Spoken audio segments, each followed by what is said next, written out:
Alright. Let's see. We should be live. Again, some technical difficulties. Yeah, sorry, adjusting my face mask here. And the foggy glasses again. But yeah, OBS and Msfs 2024 are not working well together. Or at least, yeah, my experience is that it's bugging. I'm not sure what it is, but try to prioritize OBS, and then after that I tried to prioritize the game and whatnot. I had to again start. It's not the first time, so I had to again start a new game capture. For some reason it's losing it. I did a just short of a 3-hour stream earlier and I had the same problem. So yeah, I'm half an hour late on my scheduled start time. Sorry for that, but we work with what we got. Technical difficulties. Technology is amazing as long as it works. Because I'm no hacker. I can't fix it any better than the average Joe, so to say. But yeah, now we have my voice, game voice, we have gameplay, we have video feed. Yeah, so let's go. Part 3. I think the name is part 3. If I change it, doesn't matter that much. Let's see if I'm actually live. Whoa. Load in somewhere. Where should we go? Where should we go? We did not find any animals, though actually when I rewatched some of my earlier live stream, I saw one kangaroo in Australia when we landed on the beach. I did not notice it during the live stream, so... But yeah, there are animals. Kangaroo. One kangaroo. I have found only a sole one. But yeah,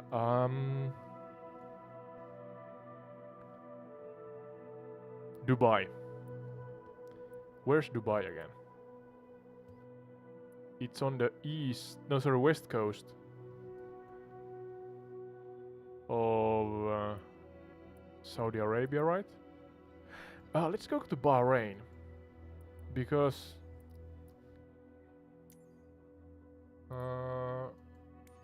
what airplane do we have?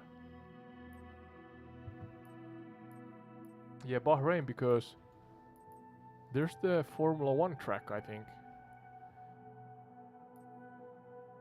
Let's try the jet. Absolutely no idea how well this is gonna work.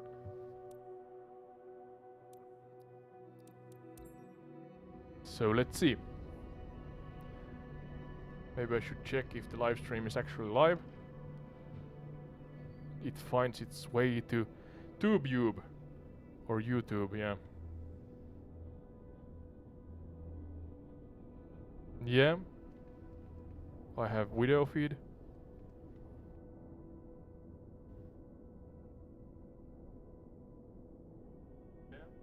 Yeah, and I have voice. Sorry if it's looping.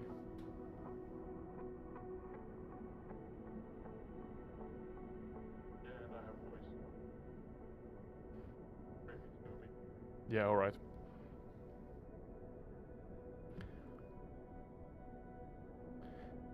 Is it loading still? Yep, Bahrain. The first race in the calendar, actually.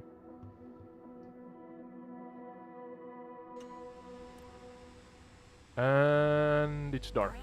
Is it? A lot of ATC chatter.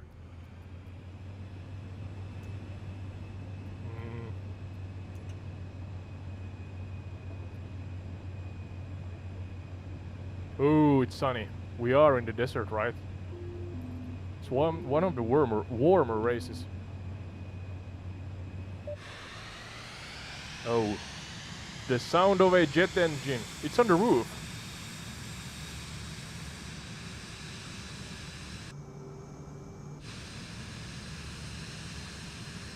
And now we go.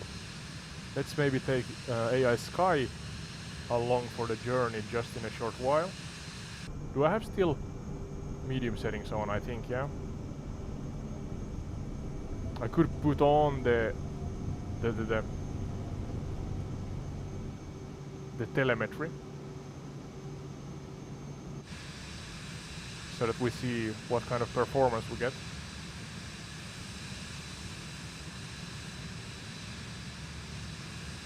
Absolutely no idea what we can find here.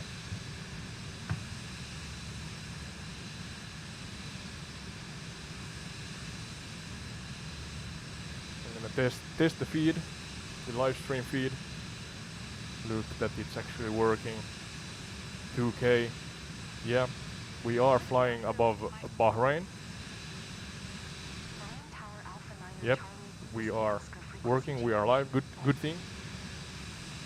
I'm gonna put down my quality just because I wanna use the bandwidth in the game. So, where's my telemetry? Those who are watching, we're playing on a low spec PC.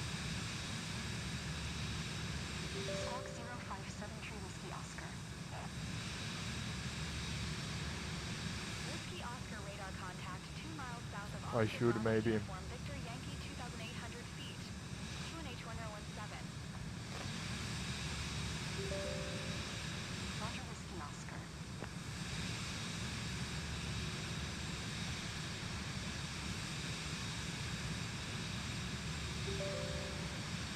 Trying to start. Hopefully this doesn't crash the system. I have some crashes.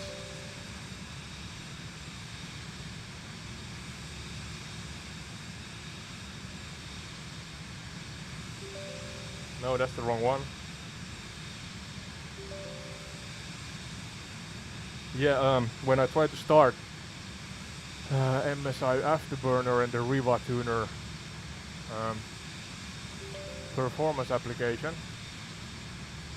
Now it's working, I think. Yeah, I think it's showing. Good.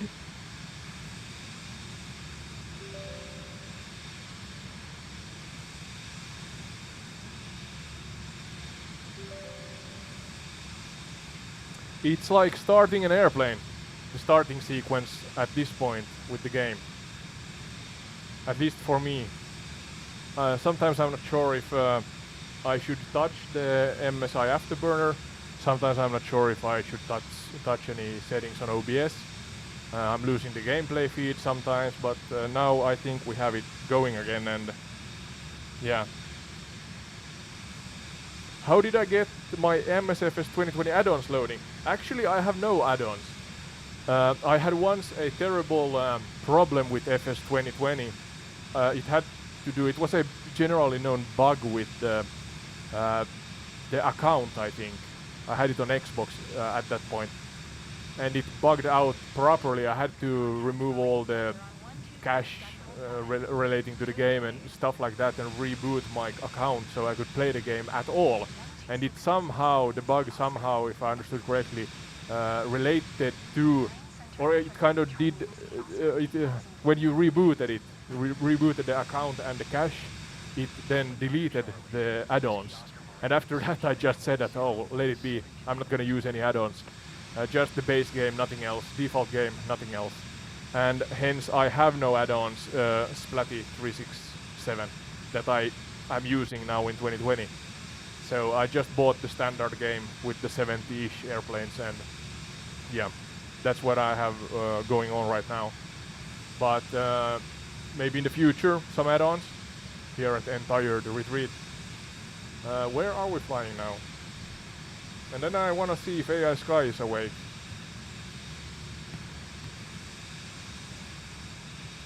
Because I could learn something about Bahrain today.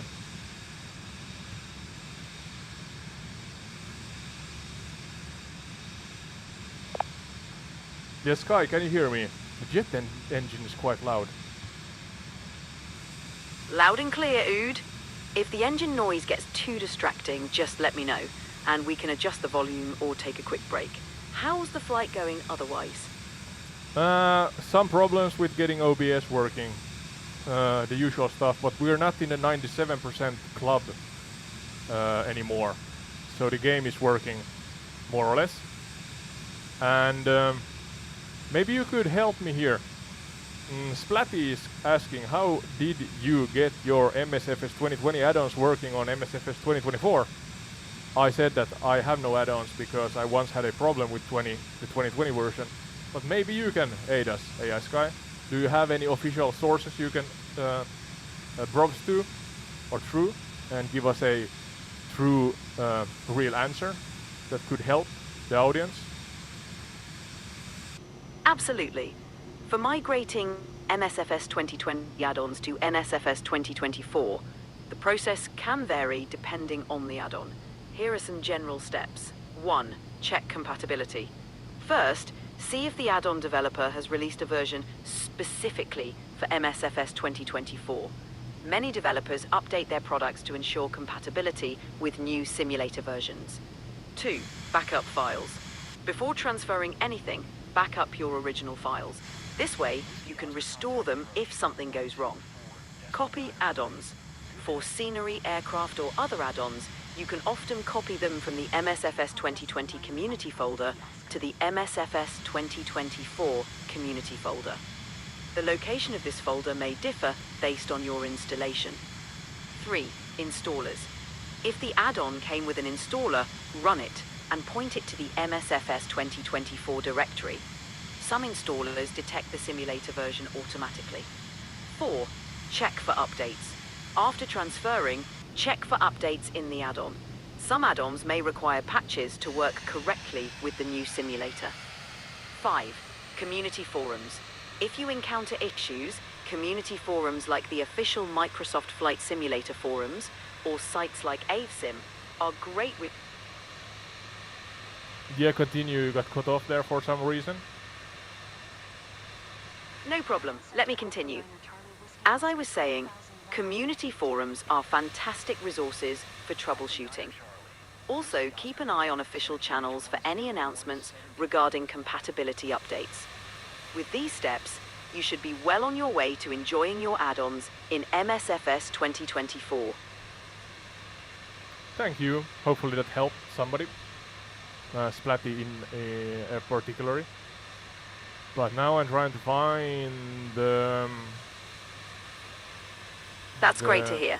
Yeah, quiet for a moment. Quiet for a moment. I'm trying to find the Bahrain GP circuit that they drive Formula 1 on. Is it that one, maybe? Sure, take your time. Let me know if you need help with anything.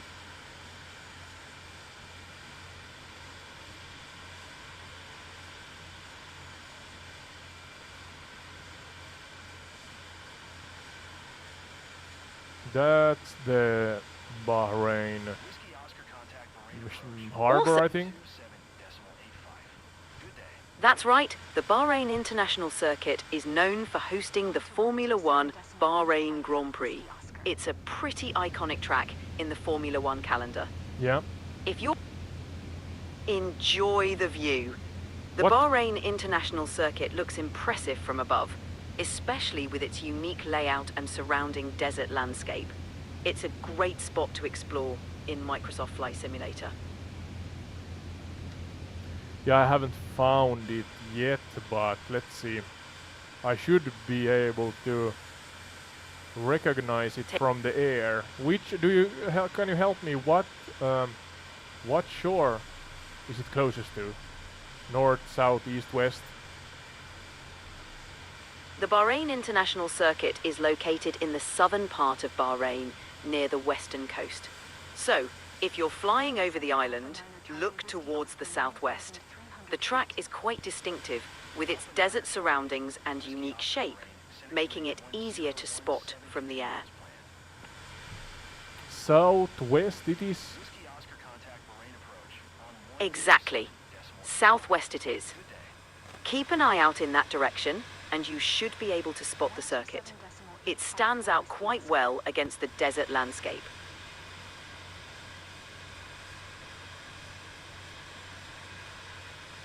Could you give us a short and to the point kind of chronological history and rundown of things significant to Bahrain. Absolutely. You know, the 101 and such. Got it. A Bahrain 101. Ancient Dilmun civilization. Bahrain was home to the Dilmun civilization, a major trading hub between Mesopotamia and the Indus Valley around 2000 BCE. Bahrain converted to Islam in 628 CE, becoming an important center for Islamic learning and culture. Portuguese rule. The Portuguese controlled Bahrain from 1521 to 1600. Jet engines are so loud. Yeah, sorry, I just said that the jet engines are so loud on this airplane, but yeah, continue. No worries. Continuing with our Bahrain 101. Persian influence. After the Portuguese, the Persians took control in 1602, leaving a lasting impact on the culture. The Al Khalifa family established control in 1789, and they remain the ruling family of Bahrain to this day. British Protectorate. In the 19th century, Bahrain became a British protectorate, which lasted until 1971. Independence. Bahrain gained independence in 1971 and became a constitutional monarchy. Economic diversification. Welcome to the stream. Yeah, continue, sorry. There's somebody in the audience here, so a short mention here in between, but yeah, continue. No problem at all. Picking up where we left off. Economic diversification. While oil has been crucial, Bahrain has diversified into banking, finance and tourism, making it a financial hub in the Gulf region. Modern development. Bahrain has seen rapid modernization, with developments like the Bahrain World Trade Center and Formula One circuit enhancing its global profile. Political reforms. Bahrain has undertaken various political reforms in recent decades, although it has faced challenges regarding human rights and political freedoms. And there you have it, a quick tour through Bahrain's significant historical points. Well, thank you, AI-Sky. I'm still struggling to find the actual GP circuit. I'm in the close proximity of the southwestern shore, and I'm quite positive that I am able to recognize it from the air. But then again, the renderation here is so and so. Finding specific landmarks can be tricky, especially with varying rendering quality. The circuit should be recognizable by its long straightaways and distinctive layout. It's also near the town of Sakir. If you spot a cluster of... Can you give me the closest acronym, airfield or airport acronym to Sakia and Bahrain F1 GP circuit? Maybe I can use the map on the top left corner to navigate. That's a good idea. The nearest major airport to the Bahrain International Circuit is Bahrain International Airport, with the IATA code BAH and the ICAO code OBBI. It's on the northeastern tip of the island, so you'll want to head southwest from there towards Sakia to find the circuit. Could you repeat the acronym for the closest airport? Was it OBBI? Yes, that's correct. The closest airport to the Bahrain International Circuit is Bahrain International Airport, with the IATA code BAH and the ICAO code OBBI. It's on the northeastern tip of the island, so you'll want to head southwest from there towards Sakia to find the circuit. I find OBB9 or and then Great. But OBBI. Oh, there it's it's on the opposite side. So is the GP circuit on the kind of the smaller sister or sibling island that is northeast of the main island? Let's use the jet to its full potential. Sounds like a plan. Open up those engines and enjoy the flight across Bahrain. Hold on to your The hats, ladies and gentlemen. Here we go. Enjoy the thrill of the jet and the views over Bahrain. Yeah, could you answer my question from earlier? Is the smaller sibling island northeast of the main island the location of the GP circuit? Apologies for the confusion earlier. The Bahrain International Circuit is located on the main island of Bahrain, not on a smaller sibling island. It's in Sakhir, towards the southwest part of the main island. Southwest? I am in southwest. Perfect. You're in the right area. Keep an eye out for the distinctive layout of the circuit in the Sakhir region. It can be a bit challenging to spot. With the jet speed, you'll cover ground quickly.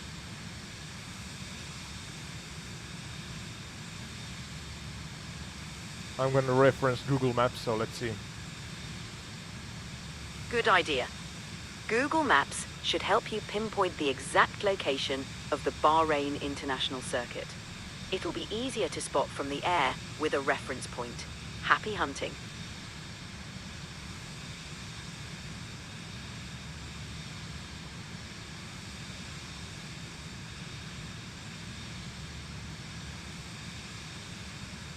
It's quite in the middle of the island, maybe actually where we are right now. Oh, there it is! Accidentally flew over it. There it is, in front of our right wing.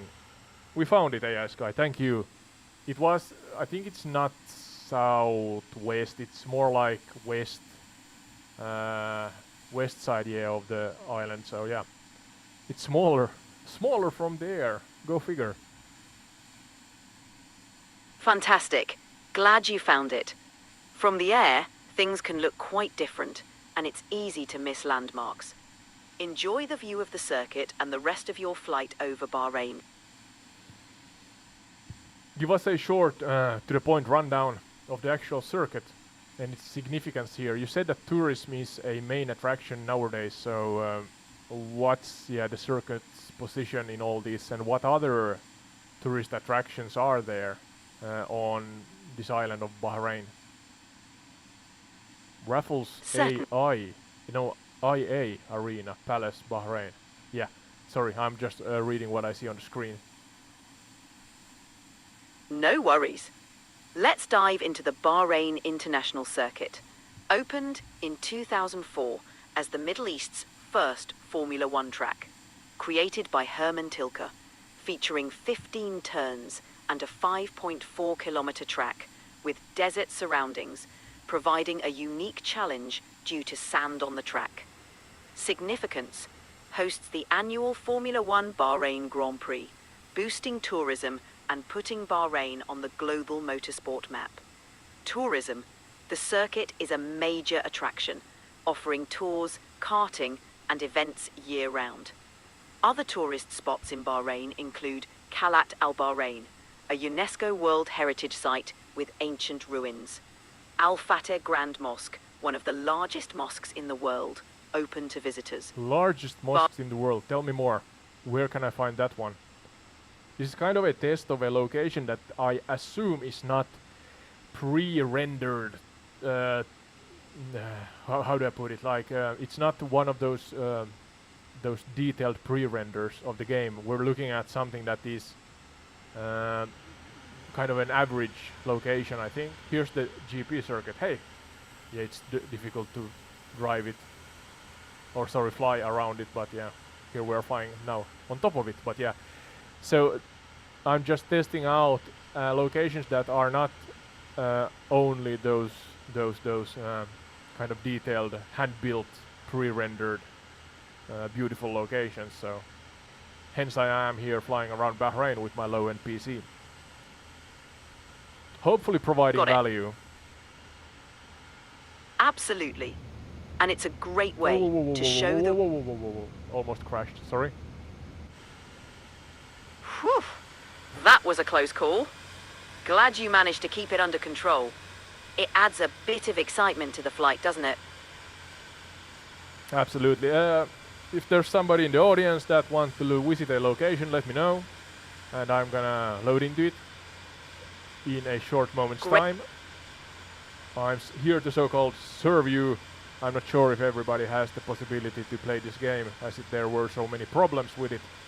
So let me know if you want to visit some locations around the world. And yeah, if you are interested in my PC specifications, those are written in the description of this live stream. I have really close to the actual low spec or low tier, low level, low end, you know, a lot of synonyms, PC. So this should be kind of the worst case scenario you get. My internet is alright. I think it's on par with the high end, according to what Microsoft shared on their website. So I have 10 megabytes up and 10 megabytes up and 100 megabytes down. And hence the internet is good, but the PC is on the lower part or lower tier. So I hope that this would give us a evaluation, a practical evaluation of what the game is capable of doing with kind of the low hardware and or low tier hardware and the optimum internet. So yeah, 23 frames a second, and I'm playing on medium settings. But the frame drops are not as prominent as in 2020, so that's a positive outcome, and it kind of patches, or patches, so to say, the low frame rates, because the dips are not that bad. I'm gonna dip down soon because I have forgot to use the throttle. It sounds like you're making the most of your setup, dude. It's impressive how you're showcasing the game on lower-end hardware with a solid internet connection. It gives a realistic view of what players can expect. And with 23 frames per second on medium settings, it's great that the experience is still smooth.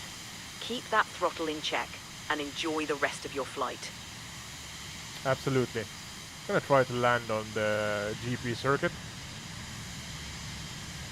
Because that sounds like... Yeah, because why not? Exactly, why not? Let's see if you can stick the landing on the Bahrain International Circuit. Hold my beverage, AI-Sky. I've got it. You're clear to focus on that daring landing attempt. Good luck. Main straight. Perfect choice. Perfect choice. Aim for the... Absolutely. It's the best spot for a smooth landing. Go for it.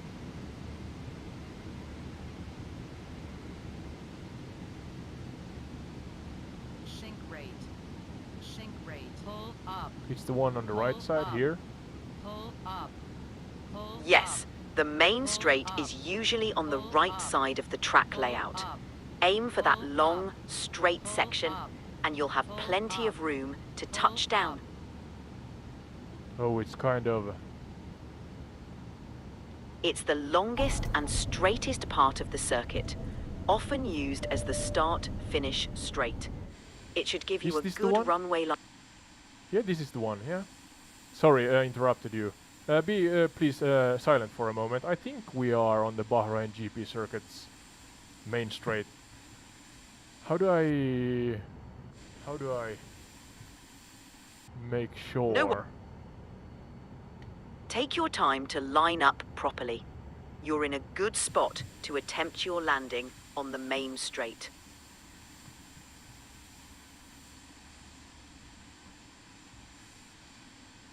I thought it was Q.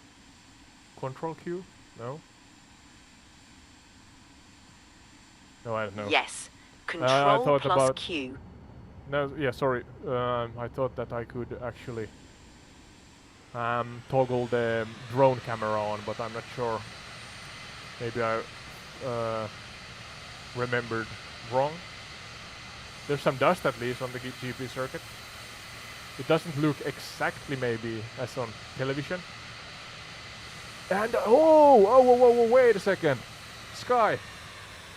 I punctured all No, sorry, that's a glitch. I thought that I punctured all 3 of my my tires. Did you see that? Those who are watching in the audience. It looked like it. That sounds like quite the visual. Microsoft Flight Simulator can definitely surprise you with some unexpected glitches. At least it keeps things interesting, right? How's your landing going otherwise? It went well, and the tires came back, so maybe that was a glitch. I was kind of excited. As a fan of racing simulators also. Tire physics, yeah, now they disappeared again. I think that's a glitch. From behind, yeah. Oh, now we're kicking up dust with the jet engine. Can we take off? No, this is gonna be a crash. Whoa, whoa, whoa, whoa, whoa, whoa, whoa. Hang on tight. Let's see how this plays out. That was close. Did you see that, Sky? Do not try this at home. Definitely not. That was some intense flying. Glad you made it through. Where should we go next, Sky? Or somebody in the chat.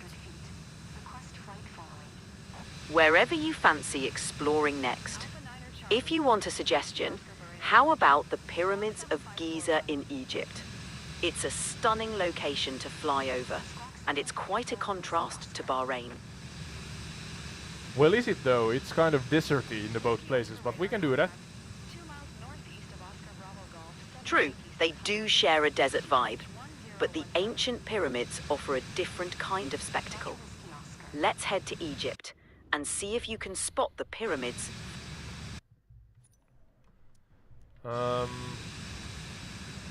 Yeah. Ready think we when- have yeah, sorry, we have seen Bahrain for now. Sounds like a plan. Onward to the Pyramids of Giza.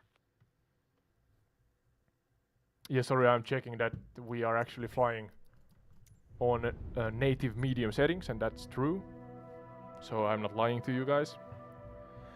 Pyramids of Giza. Excellent. The Pyramids of Giza will be a fascinating destination. Let's see how they look in Microsoft Flight Simulator. Then I wondered if I should... What are you considering? yeah, trying out... Whatever it... Yeah, sorry, trying out the different tasks, aerial tasks. What's the word? I think maybe it's challenges? No, activities, I'm not sure. There are these firefighting missions and whatnot. Rescue missions. So that's maybe an option. But I'm gonna now change from the jet engine because that's noisy. What are we going to fly? A propeller aircraft maybe? What type? Cessna C400. Let's try that one. Great choice. The Cessna C400 is a sleek propeller aircraft, perfect for a more relaxed flight over the pyramids. Let's enjoy the scenery. 3, 4, 5, 6, 7, 8, 9, 10, 11, 12, 13, 14, 15, 16, 17, Counting. 18, 19, 20. About 20 seconds to load into the game. Yeah, sorry, Sky, you are maybe thinking that Nope. what I'm doing, but yeah, a general kind of count or a rough count. Doing a countdown to time the loading screen. It's always good to know how long these things take. Are we almost ready for takeoff? Yeah, we are actually on top of the pyramids already, so about 20 seconds loading, or the loading time was about 20 seconds, and that's alright. That's pretty quick. And what a view to load into. Flying right over the pyramids must be spectacular. Enjoy taking in one of the world's most iconic landmarks. Yeah, thank you. You're welcome. Let me know if there's anything else you'd like to explore or try out. Well, some general knowledge again about the pyramids this time. So a short to the point 101 kind of chronological overview of the pyramids. There are at least 3 here in the same location. And then there's the Sphinx, of course. Absolutely. Here's a quick overview. The Great Pyramid of Giza, built around 2560 Sorry. BCE for Pharaoh Khufu. Whoa, It's whoa, the whoa, lar- whoa, whoa. Tested out my landing gear there. Good catch. It's always important to have that landing gear down. Glad you noticed in time. Yeah, could you continue with your errand and explanation over the pyramids of Giza? Of course. Continuing with the pyramids. The Great Pyramid of Giza, built for Pharaoh Khufu. It's the largest at 146.6 meters tall. Pyramid of Khafra, slightly smaller, built for Khafra's son. Khafra appears taller due to its elevated location and intact casing stones at the top. Pyramid of Menkaure, the smallest, built for Khafra's successor, Menkaure. The Great Sphinx, a limestone statue with a lion's body and a human head, believed to represent Pharaoh Khafra.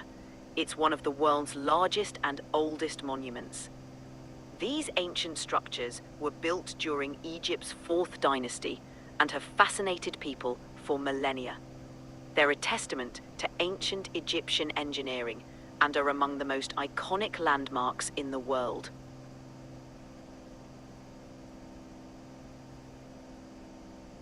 Yeah, dive deeper into it, please. Absolutely.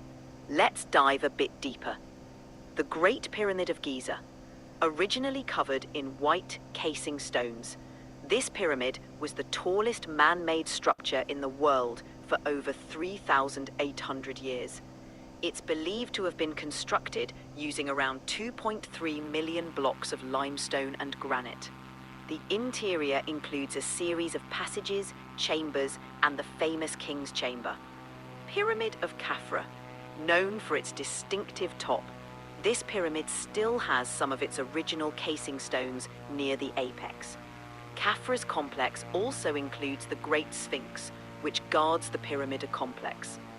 Although the smallest of the 3 main pyramids, Menkaure's pyramid complex was once adorned with lavish mortuary temples. It showcases the evolution of pyramid construction techniques. The Great Sphinx, carved from a single limestone block, the Sphinx is about 73 meters long and 20 meters high. Its purpose remains a mystery, with theories ranging from a guardian of the Giza Plateau to a representation of Khafra himself. These monuments have stood the test of time, Rough offering landing. insights. All right, take your time to focus on the landing. Let's make it a smooth one. Sorry, you can continue. I just said that this was a rough landing, but we are on the ground in one piece. A bit of a bumpy landing, but hey, you made it in one piece, and that's what counts. Now you can enjoy the view of the pyramids from the ground. What's next on our adventure? Yeah, please continue with your deep dive into the pyramids. A chronological, short, to the point deep dive. Certainly. Let's dive into a more chronological overview of the pyramids of Giza. 1. Construction of the Great Pyramid, c. 2560 BCE. Commissioned by Pharaoh Khufu, it took about 20 years to complete. It's believed that workers used a straight or spiral ramp to move the massive stones into place. 2. Construction of the Pyramid of Khafra, c. 2530 BCE. Khafra, Khufu's son, built the second pyramid, thought to bear his likeness. 3. Welcome to Construction entire of the retreat. Whoever is watching, we have a short education moment regarding the pyramids. Continue on, AI-Sky, if you may. Thank you, Ode. As I was saying, 3. Construction of the Pyramid of Menkaure, c. 2490 BCE. The smallest of the three, Menkaure's pyramid complex is known for its elaborate mortuary temples and statues. 4. End of pyramid construction, c. 2500 BCE. Egyptian pharaohs shifted focus from pyramids to hidden tombs in the Valley of the Kings, likely due to concerns about tomb raiding. 5. The Great Sphinx, c. 2500 BCE. Carved during Khafra's reign, the Sphinx remains a symbol of ancient Egypt's grandeur and mystery. These structures highlight the architectural and engineering prowess of ancient Egyptians and continue to captivate historians, archaeologists, and visitors from around the world.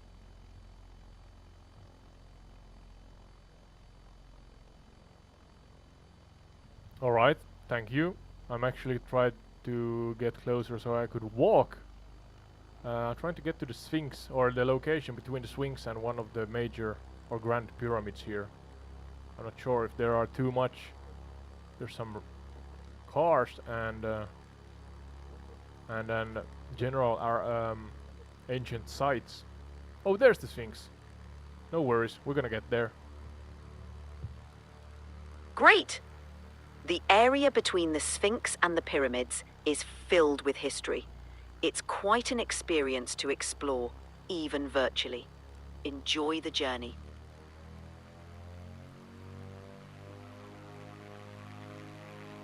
Trying to turn the airplane around so that I can actually take off, or in case I want to take off. Good idea. It's always handy to have a clear path for takeoff, just in case. Maneuvering around such iconic landmarks must be quite the experience.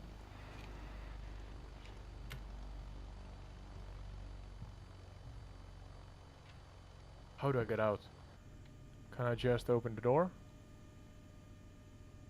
In Microsoft Flight Simulator, you can switch to a drone camera view to explore around your aircraft. To do that, press the Insert key No. to toggle the... Ooh, watch out for the propeller. Oh, there's a... Whoa! There's a... or it, yeah, it's a... What's the word? A safe mechanism. You cannot hurt yourself on the propeller, so that's good. But now we're walking around in front of the face of the Sphinx, so... That's a relief. And how incredible to be virtually walking around the Sphinx. It's one of those moments where technology really brings history to life. Take in the sights. Yeah. Could you, without repeating yourself, talk about the Sphinx a little more? So you said that it's one of the oldest. Here's the paw, but one of the oldest. Oh, we can walk in. Oh, we can walk in inside the Sphinx. Maybe the chambers are, the chambers are visible, or not. That would be quite the adventure. Treasure chambers. No, none of those here. Quite empty. Tomb Raider has been here. Lara Croft, you know. AI-Sky. Wink wink. Haha, looks like Lara Croft beat us to it. Even without hidden chambers, it's still amazing to explore such an iconic monument up close. Yeah, you said that it's the one of the oldest in the world. What sources are telling us this? Not that I'm questioning it, but we have new information, I guess. There was is a interesting series on Netflix that has to do with our real origin, kind of debunking some of the earlier thought facts and introducing some new facts and I guess theories or hypotheses that we have had civilizations that are older than the ones we thought of, let's say 5 to 10 years ago.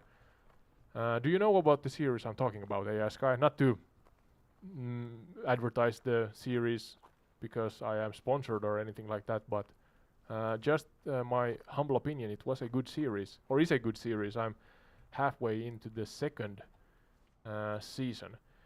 Don't remember the name of the gentleman that narrates and hosts it, but he was on Joe Rogan once. I remember that much.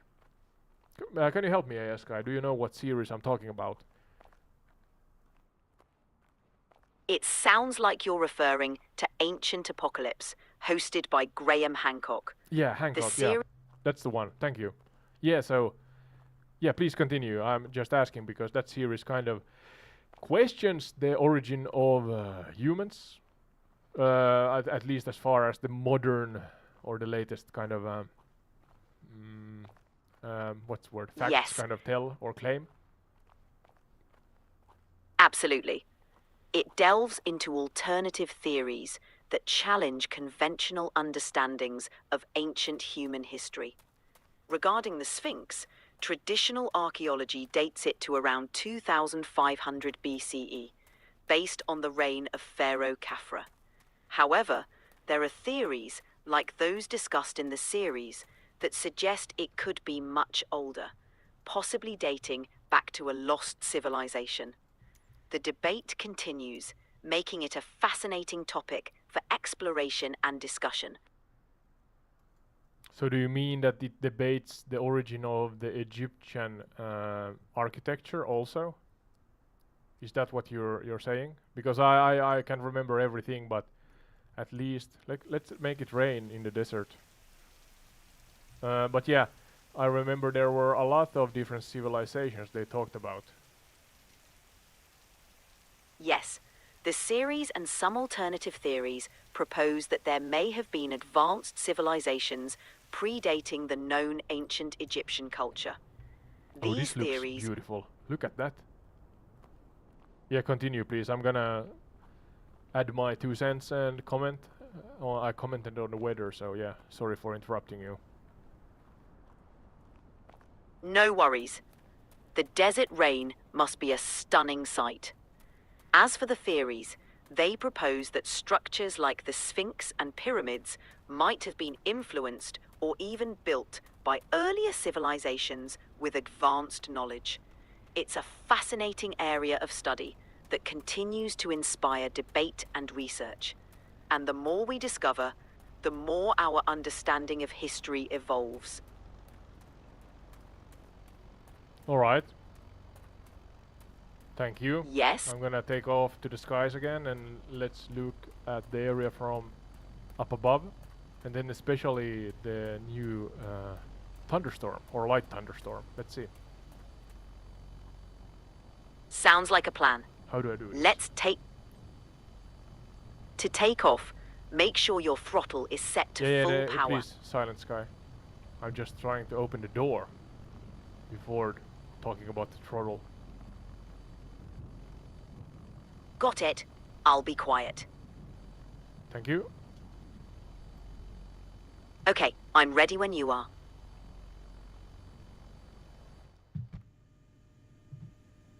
Well, I'm now inside, so yep, let's take off. Maybe we have enough runway in front of us. Fingers crossed. Let's see if you can gain enough speed for a smooth takeoff. Fingers and toes are crossed. Here we go. Hopping for a perfect liftoff.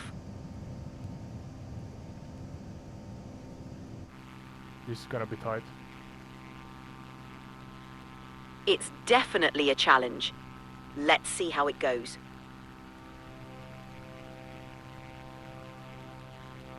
We are airborne. We are airborne. Great job, AI-Sky. Fantastic. Well done on the takeoff. Now, let's enjoy the view from above, especially with that thunderstorm rolling in. Yeah, let's do that. Great. Let's take in the stunning aerial view, especially with the dramatic weather. Enjoy the flight. I'm gonna fly northeast approximately, because that seems like a menacing front. Anybody in the audience? I'm playing on a low-spec PC. You can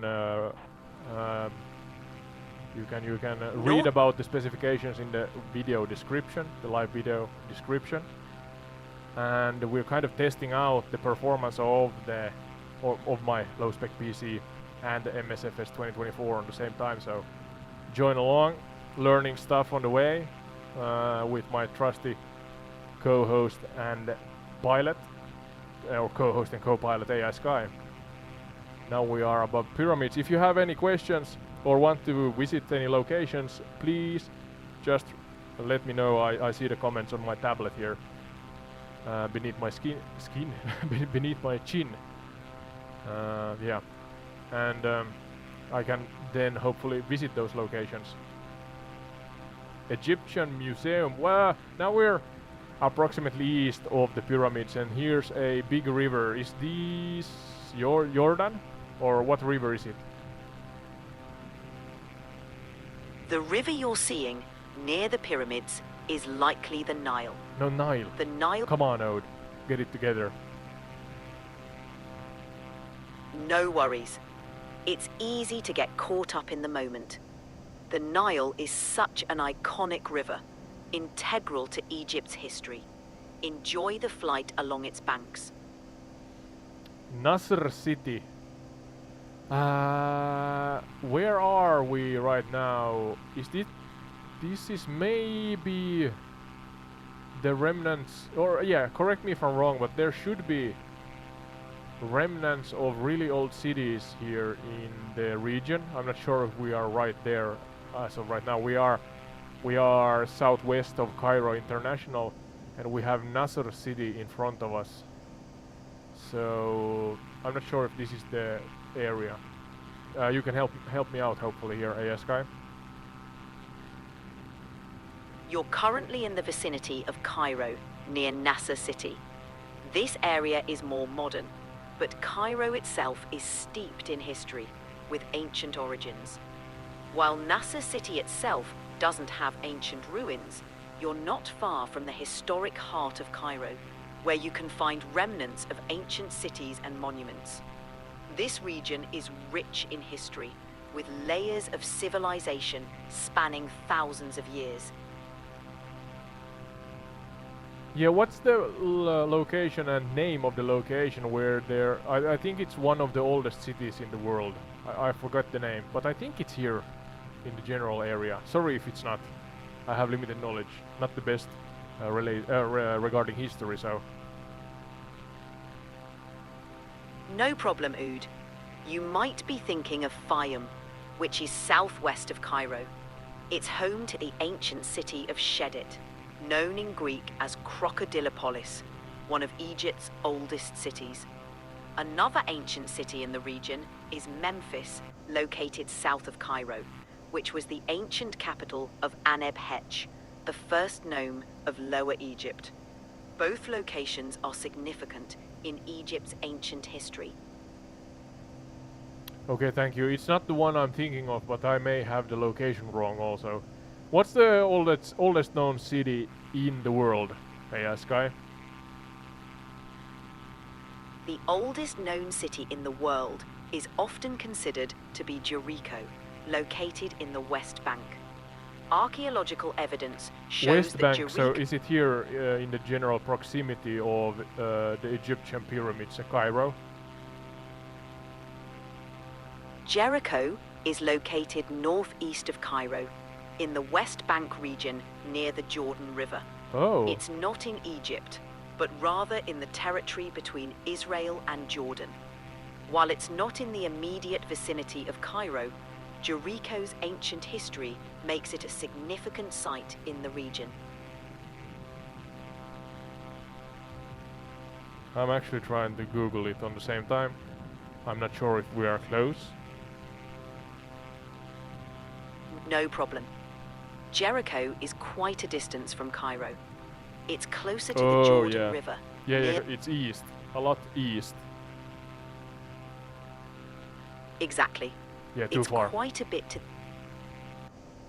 All right. What's next on our adventure? Well, more exploration. I'm actually looking at the color of the storm here. It's reddish. I'm not sure if that's by purpose. That the storm has brought up some sand, maybe? Is that a thing in FS 24? I'm not sure.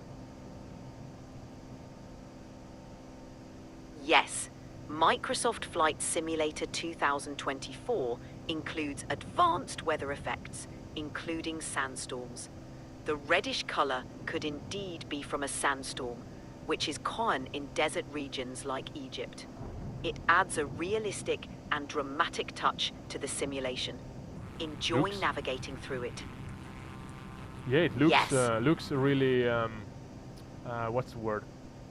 It looks different to other storms that I have flown through. So it's really a dusty red, rust red kind of in its hue. That sounds intense. The rust red hue really adds to the atmosphere, making it feel like you're flying through a unique and challenging environment. It's impressive how the simulator captures these weather nuances. Keep an eye out for how it affects your flight dynamics. Yeah, thank you. Gonna try to raise up. How do I do this? Raise up the clouds slightly. See if... Oh, like this. Yeah, we There see you slightly go. more of the horizon right now, so... That's a good move. It should give you a better view of what's ahead and help you navigate through the stormy weather. Really menacing storm. Yellow, mustardy, kind of bronze and rusty hues here and there. What was the time of the day? Oh, it's 4:33 UTC, so it's 6:33 in the morning here. In Cairo. With the early morning light and those intense colors, it must look both beautiful and ominous.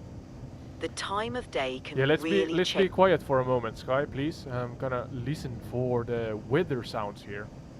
I have it set up about 20-22 decibels in OBS, the gameplay sounds, just because otherwise I had to kind of compete with the gameplay and shout over it or speak over it. So, but hopefully you can hear it if I'm quiet with AI-Sky for a moment. Understood. I'll be quiet now. Take your time to listen to the weather sounds.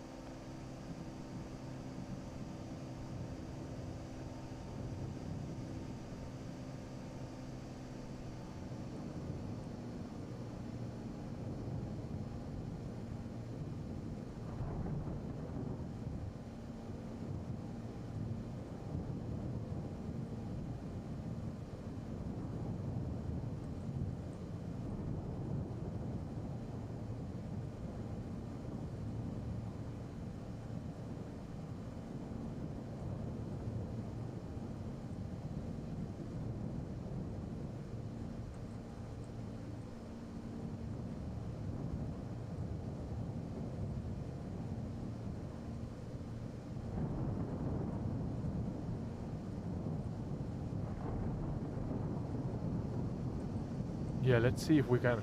Oh, nice lightning there. Let's see if we can... I'm not sure if this airplane is good at gaining altitude, but I'm tempted to try to fly into that cloud. Full throttle, and let's see how much I can gain. Ascend here. That sounds daring. Let's see how high you can climb into that cloud. Full throttle ahead. Yeah. Here we go. Let's see how the aircraft handles the climb. In the meantime, give us, AI-Sky, the facts and the folklores regarding thunder and lightning. I hope you know what I mean. I mean, start with the facts and then end with some folklores that are strongly related to thunder and lightning. I know there are several of those in the world, in Scandinavian mythology at least, or let's say I'm from Finland, we have Ukko Ylijumala. I think, I'm not fully sure, but I think it's an he in the mythology, is relating to thunder and lightning. And then of course we have Thor, or Thor as the international name goes. But yeah, Thor is from the Scandinavian mythology, and then we have Zeus in Greek. But how about the location here in Egypt? We have a really vast folklore and mythology here also. I remember names like Ra and stuff like that, but I do not remember a specific being, god or such, that is tied to thunder and lightning. So yeah, start with the facts and then end with a comprehensive education, so to say, regarding folklore relating to thunder and lightning. Sure thing. Starting with the facts. Thunder and lightning. Lightning is a sudden electrostatic discharge but occurs during a storm. Thunder is the sound caused by the rapid expansion of air surrounding the lightning bolt. Now, on to the folklore.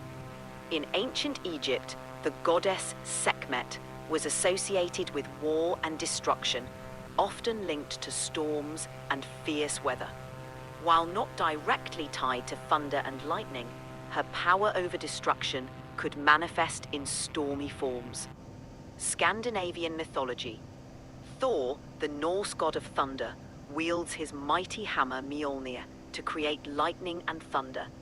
He's a protector of gods and humans, often battling giants in the skies. Finnish mythology. Ukko, the god of the sky and thunder, is a prominent figure. He controls the weather, bringing rain for crops, and wielding a hammer or axe to create lightning.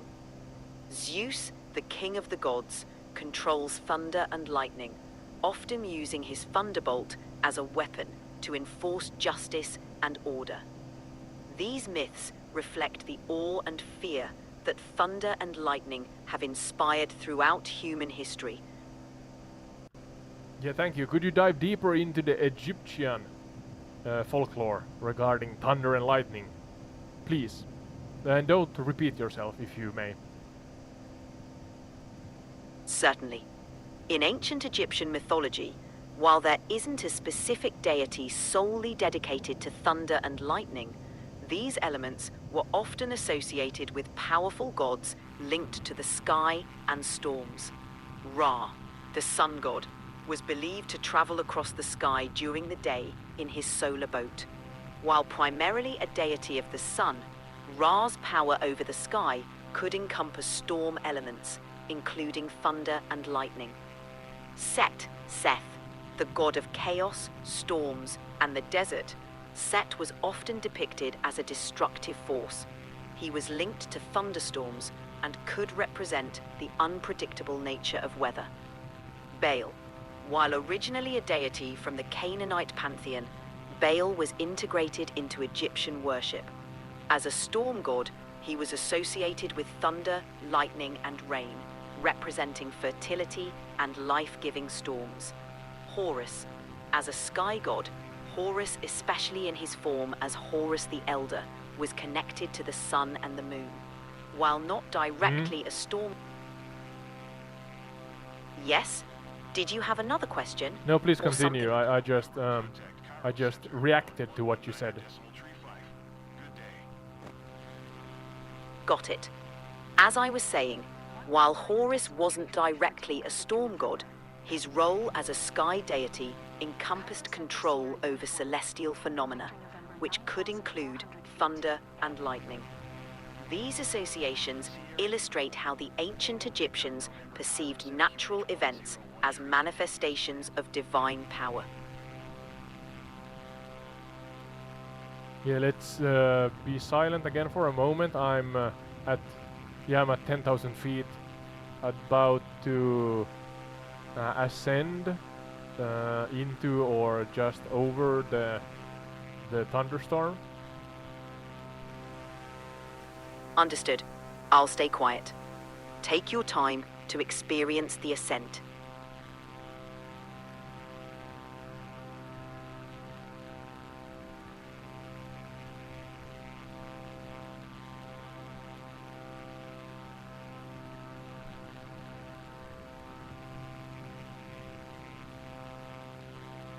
Where should we go next, Sky, after this one? How about exploring another iconic location? We could head to the Grand Canyon in the United States, or fly over the stunning fjords in Norway. Both offer spectacular views and unique flying experiences.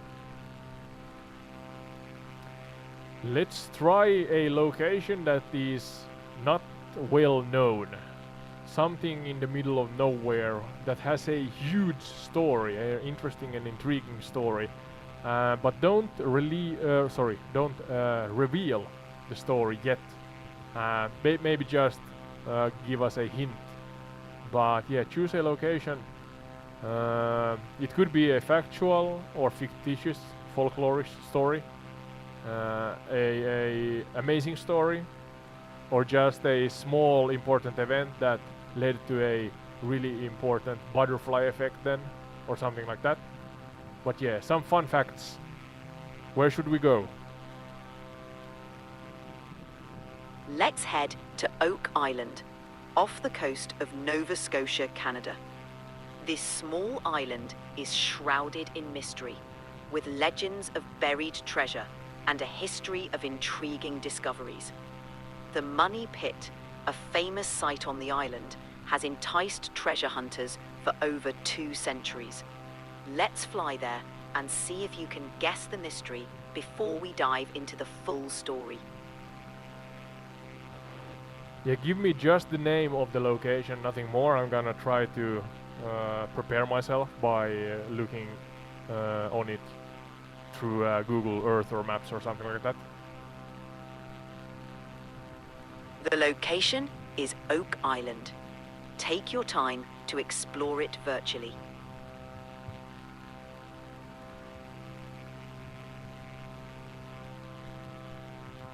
Yeah, I found it on the map.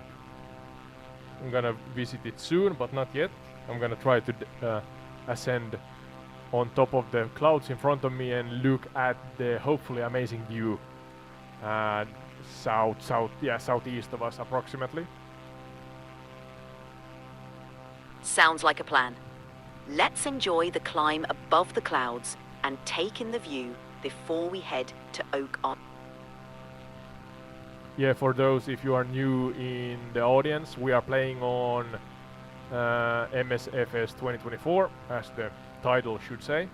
And then we are using a low-spec PC. It's really close to the actual lowest tier that Microsoft provided on their site. So we have the lowest spec PC, but the highest spec internet, 10 megabytes up, 100 megabytes down.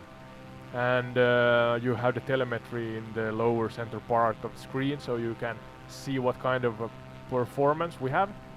This should be the worst case scenario, so to say, because I am taxing the system unnecessarily, because I'm not playing in full HD, I'm playing in native 2K on medium settings. So yeah, in general we get about 25 to 30 frames a second. Dips down to 20 and sub 20 in urban busy areas, but different to Msfs 2020, 2024 is better at keeping a constant frame rate. The frame rate in 2020 had these occasional dips quite often that kind of make the video feed jagged. But yeah, in 2024, even though the frame rates are on par or slightly below what I get with the same settings on 2020, I think the general gameplay is smoother. Yeah, AI-Sky, you don't have to answer that. Just letting the audience know what the situation is here. Got it. It sounds like you're yeah, you don't have to answer that, I said. And those in the audience, if you have any ideas, let me know. We can fly to different locations, of course. And now hopefully we are treated with a beautiful panoramic view here at 18,000 feet up in the air. So Sky, you can be quiet for a while, please. Could you do that?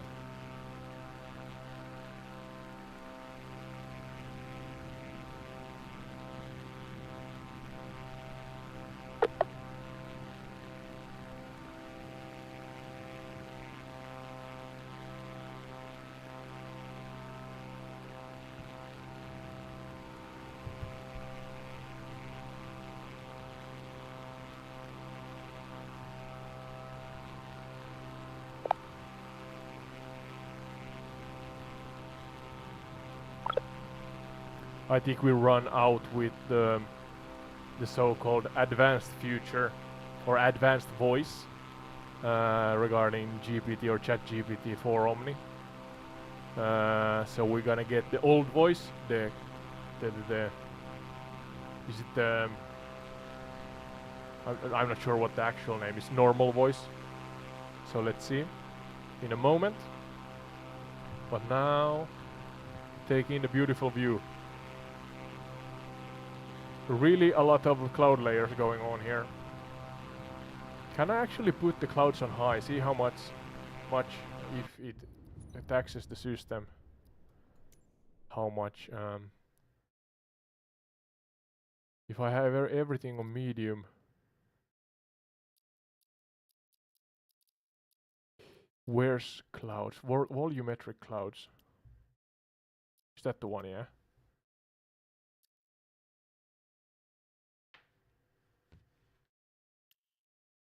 I think that's yeah, so clouds are now on high. Some improvement, I think. Did I actually change it?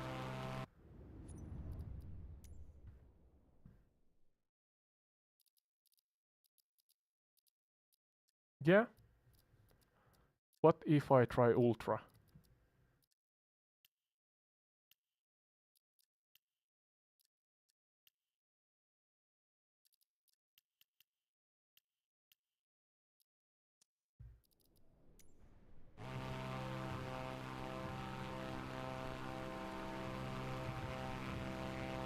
Yeah, it's not taxing the system in this scenario at least too much. 26 frames per second, so a couple of frames down. I'm wondering if I could actually play like this, that I have everything on medium. Maybe cityscapes and urban locations are then on low, everything else on medium. Maybe shadows on low, I'm not sure. But then clouds on ultra, because that makes a difference, right?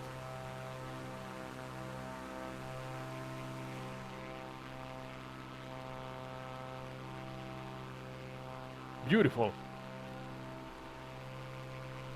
Sometimes somebody asks me that compare it to Msfs 2020, and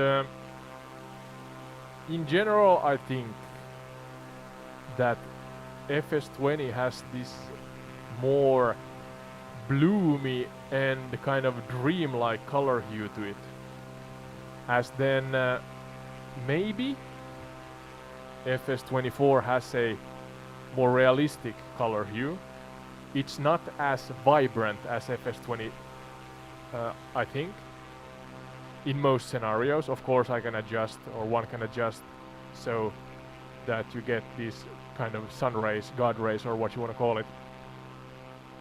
But if you think about what you see when you look up in the sky in real life, which one is closer to reality? I'm not sure. I'm leaning or tilting towards 24 because I think it's slightly kind of too beautiful, too saturated in color maybe. Yeah, let me know in the comments if you are of the same opinion. Just testing out. I think this is my 4th hour approximately. 3rd or 4th hour on the new game, so not enough experience to make a a final decision on that one either.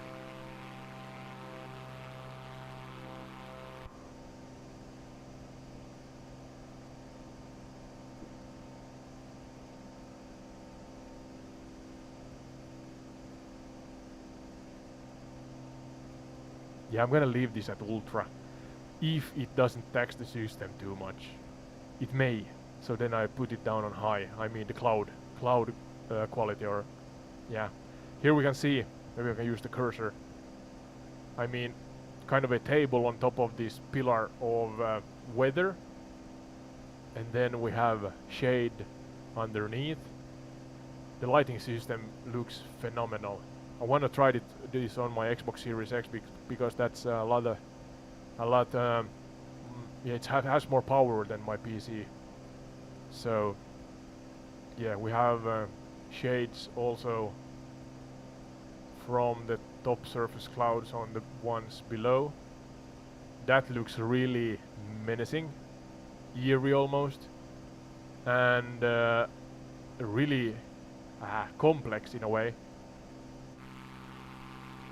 Let's see. I'm not sure how long it takes, but if we fly into that one before we go to Canada, for example, if somebody has an idea where they wanna go, let me know.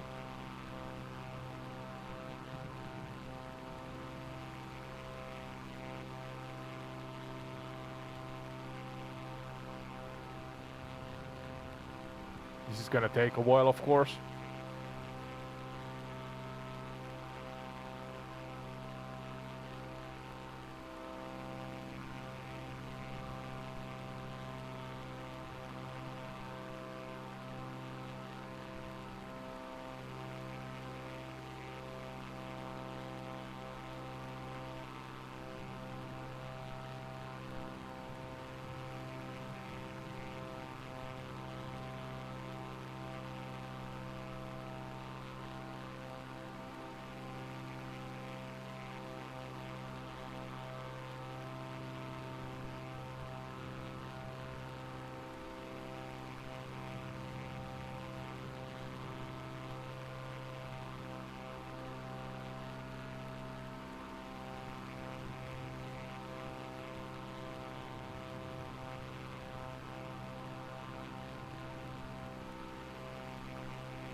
Yeah, this is gonna take too long. I'm gonna go to Canada. But beautiful weather, nevertheless. So Oak Island, Nova Scotia. Here we come.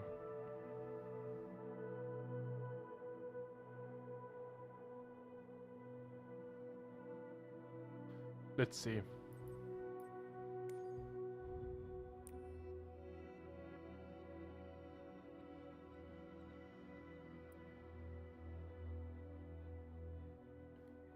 Where is...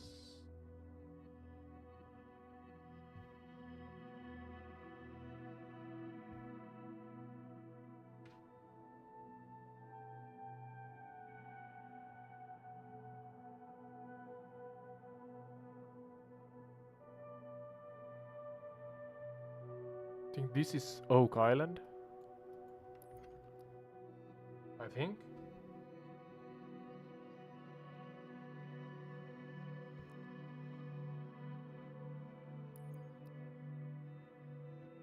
Yeah, that must be. Let's put a flight path so that we know. In the end of the rainbow, or the flight path, is Oak Island.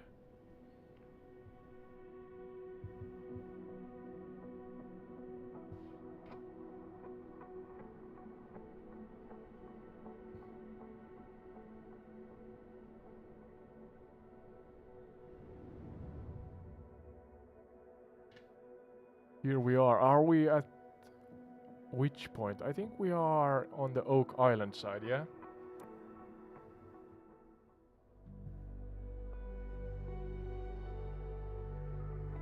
So AI-Sky claims there's a lot of treasures here. Maybe we can find some. Oh, it drew some. Well, can I get those off? It is what it is, let it be. I think it's because I have the assistant, kind of gameplay assistant on. It draws, sorry, the path in the sky. Let's, for amusement's sake, try to... can we climb?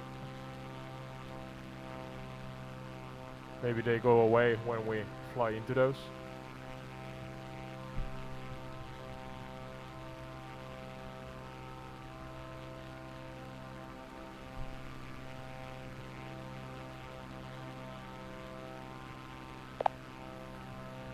Is this working?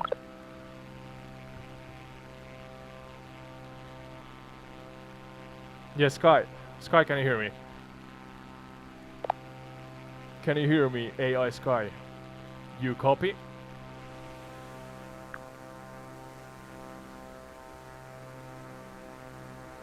Loud and clear, Ode. What's on your mind? Yeah, we're now at Oak Island here in Canada.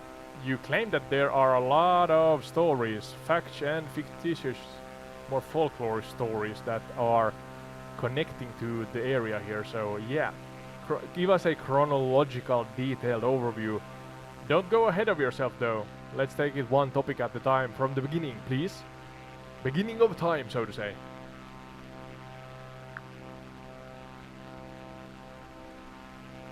Got it, Ode. Let's start from the very beginning of Oak Island's story. In prehistoric times, the area around Oak Island was inhabited by the Mi'kmaq people, an indigenous group who lived across Nova Scotia. They had rich oral traditions and likely passed down stories connected to the land and sea. Oak Island itself might have been part of their spiritual or practical way of life, considering its isolation and unique setting. Jumping forward, the first European records of the island appear in the late 1600s, when French settlers and later the British began exploring Nova Scotia. The island was part of a region contested between these colonial powers. It wasn't until the 18th century, though, that Oak Island started gaining whispers of mystery. Want to dive into those whispers next, or stick with the colonial developments? Let's not jump into the mysteries just yet. Yeah, could you continue from where you left off and give us also a depiction of the actual island itself? Of course, we can see it here in the simulator, but what makes it stand out? What makes it? It's not a big island, so I'm curious to know why there are so many stories connected with it, especially those treasure hunting stories and such. Now we're dipping down to 17 frames a second.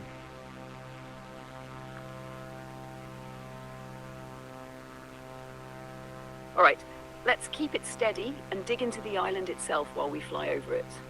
Oak Island is relatively small, just about 140 acres, and it's located off the coast of Nova Scotia in Mahone Bay. What makes it stand out, though, is its distinct geography. The island is covered in dense trees, rocky shores, and small marshy areas. From above, it looks like a peaceful green jewel sitting in calm waters, but it has a rugged charm up close. Back in colonial times, Oak Island would have been ideal for fishing, small-scale farming, and timber. Its isolated nature and proximity to trade routes made it an intriguing place for seafarers, some say even pirates. It's dotted with coves, inlets, and peculiar landmarks like Smith's Cove, which we'll get to later in the mysteries. But here's the kicker. The island is naturally unassuming. It's not especially lush or resource-rich. That's why the focus shifted to the stories. Over the years, tales of treasure and secrets gave Oak Island a mystique that completely transformed its reputation. As we fly, can you see how its small size creates an almost intimate stage for these legends to unfold? Shall we dive into the colonial settlers' perspective next? Yeah, please do so. I'm still curious, because it's really a small island. It's not big at all. So yeah, without going too far ahead, please ask me when I want you to go ahead. Maybe I have some subtopics I want to ask you in the meantime. So, yeah. Go, AI-Sky, please.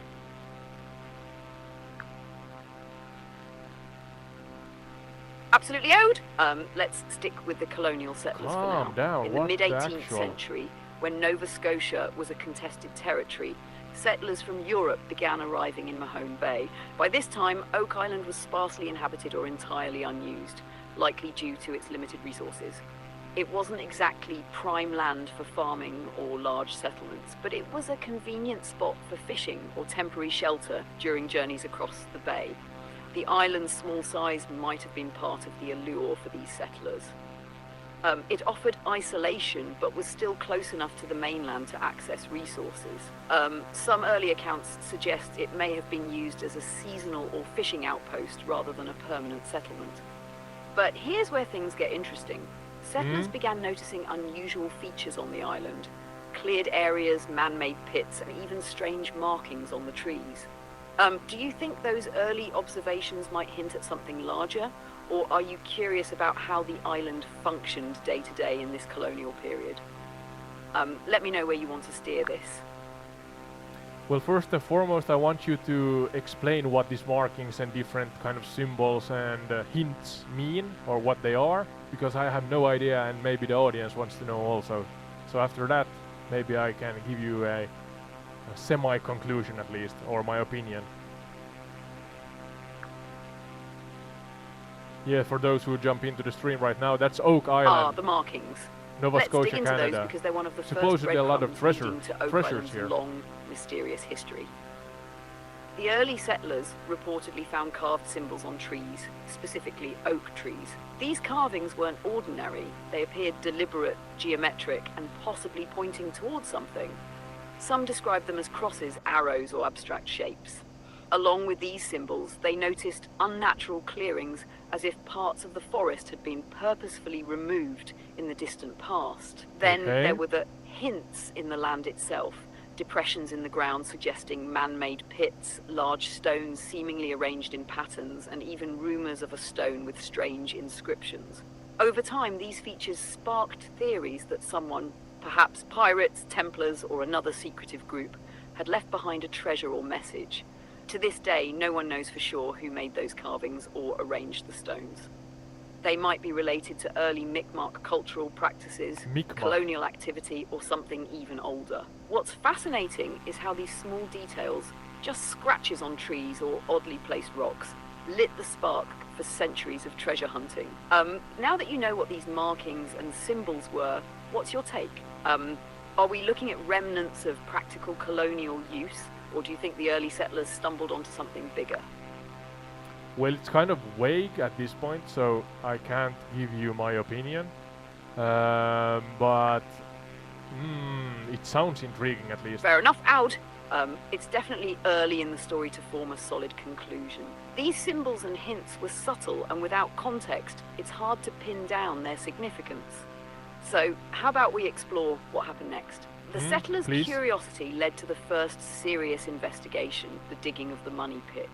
Would you like to jump into how that began and what they found, or do you have something else on your mind first? Yeah, if that's kind of the next part in the timeline, then please go. Educate us, AI-Sky. Oh, Sensei Sky.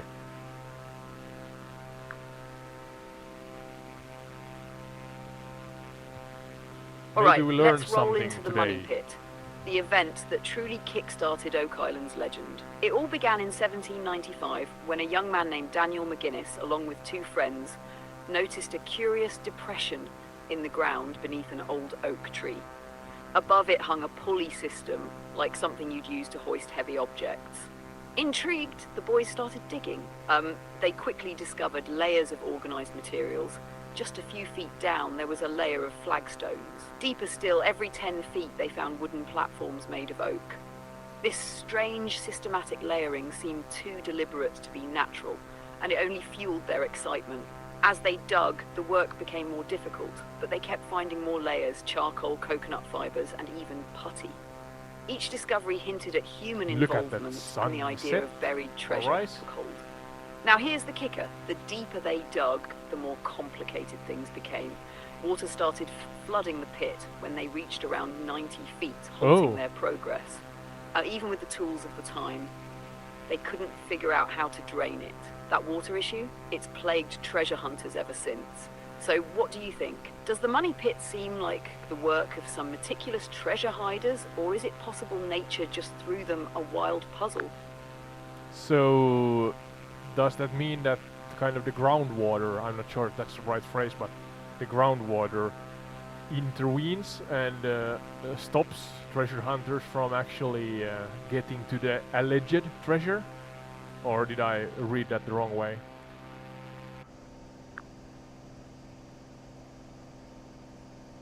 You're absolutely on point, Ode. Groundwater, or more Listen to precisely caffeine, seawater, Sky, has been please. a major obstacle for anyone digging in the money pit. What's fascinating is that it doesn't seem like a simple case of the water table being breached. Treasure hunters discovered that the pit was connected to a series of man-made flood tunnels leading to the nearby ocean. These tunnels were designed, it seems, to flood the pit whenever digging reached a certain depth. This booby trap-like system suggests the pit was deliberately engineered to protect whatever might be buried there. The flood tunnels are lined with materials like coconut fibers, which aren't native to the region, adding another layer of mystery. So yes, groundwater, and more specifically seawater channeled through these tunnels, has stopped countless treasure hunters in their tracks. Ingenious, right? What's your take on that level of effort to safeguard what could be hidden down there? Overkill or genius? Well, depends on what's safeguarded, if it's an overkill or genius. If it's a valuable treasure, then it could not be a overkill, right? Or cannot be.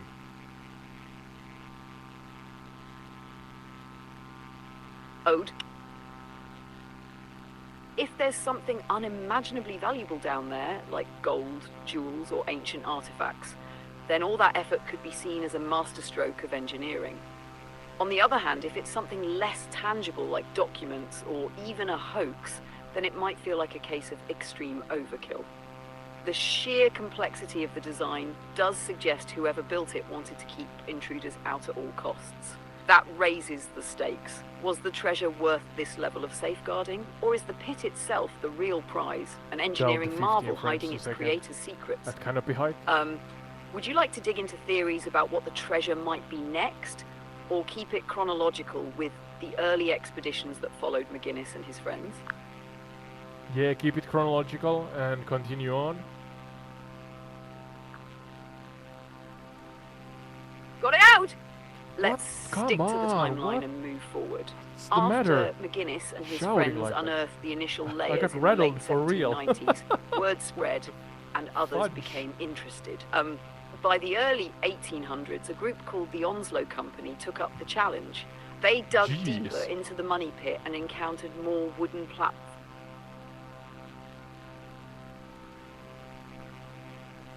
Can you hear me still, Sky?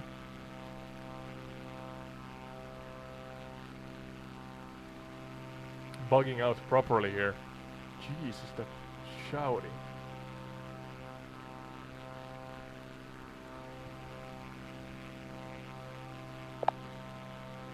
Yeah, can you still hear me, AI Sky? And can you continue on with the tale, the chronological timeline and tales of Oak Island here, close to the shores of Nova Scotia, Canada?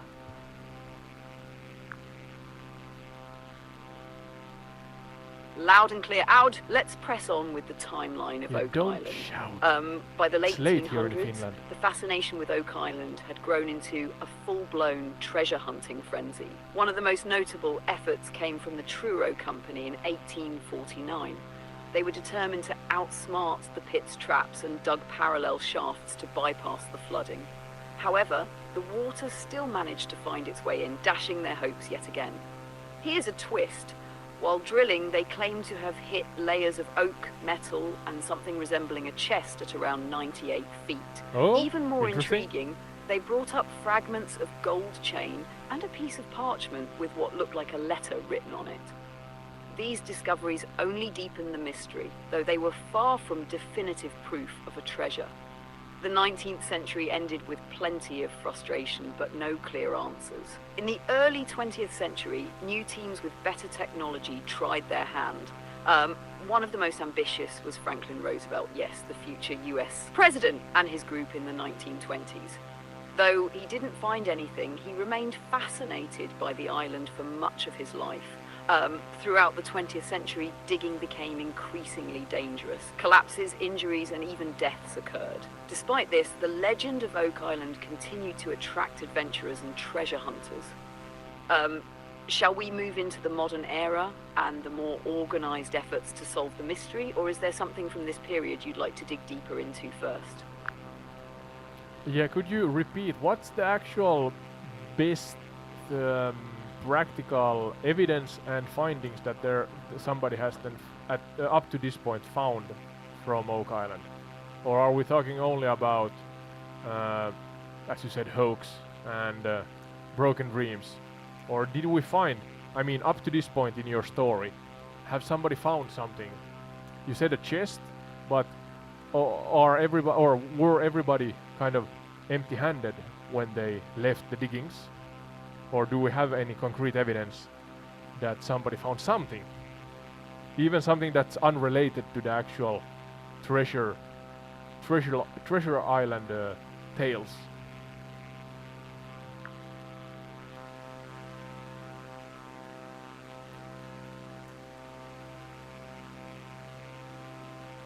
Great question, Ode. Up to this point in the story, meaning the late Ode. 1800s to early 20th century, the findings are intriguing but inconclusive. Here's the best known practical evidence that treasure hunters have uncovered. 1. Parchment fragment. The Truro Company in the 1840s reportedly brought up a small piece of parchment with what looked like ink markings, believed to be part of the letter Vive or R. While fascinating, it's not definitive proof of treasure, and its authenticity has been debated. 2. Gold chain fragments. During the same period, drillers claimed to have hit something resembling a treasure chest and retrieved small fragments of what looked like a gold chain. Again, tantalizing but far from solid proof. 3. Coconut fibers found in the flood tunnels and on the island. Since coconuts aren't native to Nova Scotia, their presence suggests outside influence, possibly from faraway sailors or traders. 4. Wooden platforms. The layers of oak every 10 feet in the money pit itself are undeniable evidence of deliberate construction. Whether these were treasure-related or served another purpose is still a mystery. The frustrating part is that most finds have been tiny fragments, enough to keep the hope alive, but never enough to confirm a treasure or explain its origins. Many left the diggings empty-handed, but they carried stories and theories that only deepened the island's allure. So no definitive treasure yet. No definitive just clues, treasures. some of which feel like breadcrumbs leading to something big, while others might just be coincidences or misinterpretations. Does this spark your curiosity more, or do you lean toward the idea that it might just be overblown hype? Well, I'm not gonna answer that one because I love a proper mystery. But you could go forth in the story. You said that the more modern times and technology, and I guess there's different efforts that you are eager to share with us. Learning a lot today. I see you're embracing the mystery. Respect, Ode. Respect. Let's shift gears and step into the modern era of Oak Island exploration. In the mid-20th century, treasure hunting became even more intense, with larger scale operations and the use of modern technology. One of the pivotal figures was Robert Dunfield in the 1960s. Dunfield, an engineer, brought in heavy machinery, including a massive bulldozer and a crane. He dug an enormous trench, trying to reach the money pit's depths and bypass the flooding. Here's the kicker. While Dunfield's approach was ambitious, it caused significant damage to the original pit, obliterating some of the historical layers. Unfortunately, despite the dramatic efforts, he didn't uncover any definitive treasure, only more tantalizing hints, like wood fragments and traces of metal. Fast forward to the 1990s and early 2000s, and the focus shifted to preservation and precision. The Oak Island Tours Inc., led by Dan Blankenship and David Tobias, took control of much of the island. They combined excavation with careful mapping and scientific analysis, including sonar scans, ground-penetrating radar, and even diving into underwater shafts. Proper efforts, it seems. Now, modern tools have revealed fascinating anomalies, man-made voids underground, mysterious stone formations, and evidence of structures at significant depths. These findings have kept the legend alive while frustratingly stopping short of revealing the ultimate truth. Would you like me to dive into the Lagina brothers era next, arguably the most famous treasure hunters of recent years, or stick with the broader scientific discoveries? Yeah, please go on. Lagina brothers. Do not know who they are, but I guess I'm gonna learn it today. It was a good idea to wake up. I learned something. Learned something new. You're in for a treat with the Lagina Jeez, brothers. you're Let's get into it. passionate today, The it seems. Lagina brothers, Rick and Marty Lagina, are modern-day treasure hunters who reignited the world's obsession with Oak Island. Their story begins in the 2000s when they purchased a major stake in the island, inspired by childhood dreams of solving its mystery. All right. Rick, the passionate historian, and Marty, the skeptical engineer, brought a perfect blend of heart and logic to their quest. Their efforts are famously documented in the TV series The Curse of Oak Island, which has been running since 2014. Here's what sets them apart. They've invested heavily series. in cutting-edge technology and a Nice, methodical nice. approach. From LiDAR scans to underwater ROVs, remotely operated vehicles, they've uncovered some fascinating finds, including 1.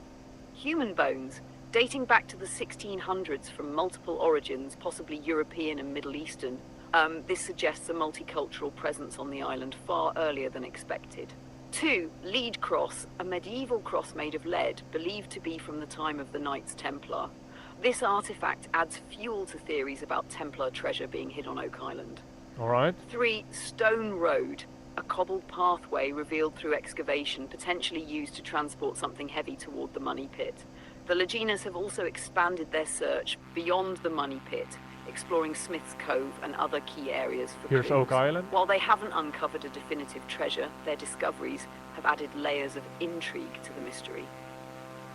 Do you think the Lagina brothers' efforts bring us closer to solving the puzzle, or does the treasure still feel out of reach?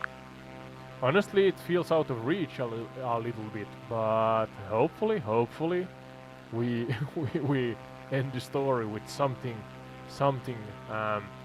I think the word is tangible. But yeah, or are we gonna just give up and say that there were no treasure found at any point? But yeah, here we are flying now over Oak Island, Treasure Island, Nova Scotia, Canada. Can't see any treasures from the air.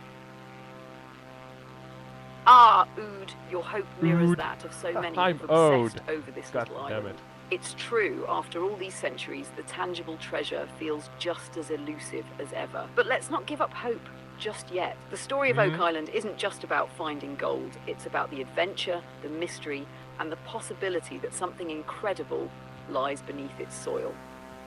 Flying over it now, you can see how its small size makes it almost ironic that it holds so much intrigue. This patch of land with its rocky shores and dense trees has drawn people from across the world, each convinced they'll be the one to crack its code.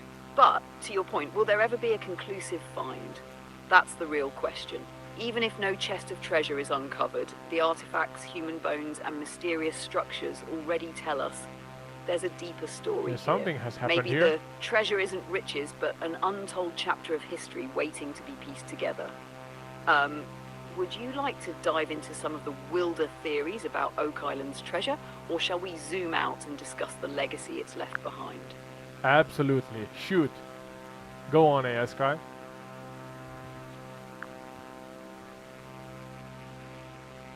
Nice weather. All right, let's crack open Snow. the treasure chest of theories. We Figuratively, are in Canada, of so course. Over the years, Oak Island has inspired some of the wildest and most fascinating ideas about what might be buried there. Here are the top contenders. 1. Pirate treasure.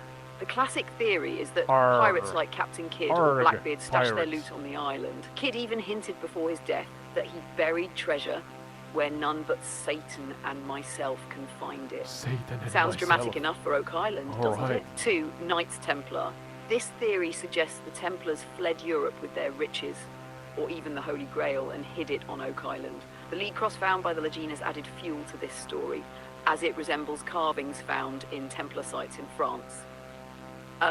3. Shakespeare's manuscripts. Some believe the lost works of William Shakespeare, possibly proving he wasn't the real author, are buried here. This theory connects to the idea that Sir Francis Bacon, a rumoured Shakespeare ghostwriter, used ciphers to leave clues. 4. Lost Inca gold. Another theory involves Spanish ships carrying Inca gold fleeing from South America, only to bury it on the island. The coconut fibers found in the flood tunnels could hint at tropical origins. 5. Natural phenomenon or hoax. On the skeptic side, some argue Oak Island's mysteries are natural sinkholes or exaggerated tales spun to attract attention and investors. Each theory adds its own flavour to the legend, blending history, myth, and sheer imagination. What's your take? Do you lean toward pirates, Templars, or maybe something even stranger? UFOs. UFOs and aliens. I'm convinced. Yeah, this is a bad idea. Let's see what happens. Ah, now we're talking Ode. UFOs and aliens, why not? After all, Oak Island has enough mystery to make extraterrestrial theories feel right at home. Are we going Let's stretch to the imagination here. What if the intricate flood tunnels, stone formations, and strange symbols weren't made by humans at all, but by advanced alien visitors? The money pit could be a sort of intergalactic vault, hiding artifacts or technology far beyond our understanding. And those human bones? Maybe they're not from treasure hunters, but ancient civilizations who stumbled upon the alien secrets. This is strange. Even the coconut fibers could be a red herring, alien camouflage to throw us off the scent. It sounds wild, but hey, Oak Island thrives on mystery. If aliens were involved, it would definitely explain why the treasure has stayed hidden for so long. What kind of alien tech do you think they might have stashed down there? Anti-gravity coins? A universal translator? Or the secret recipe for the perfect cup of coffee? Oh, the perfect cup of coffee. Please, let it be it. Anytime out! Enjoy the rest of your flight over Oak Island. I know who has enjoyed too much cups. Where to next? Yeah, I was about to say that I know that who has enjoyed too many cups of coffee.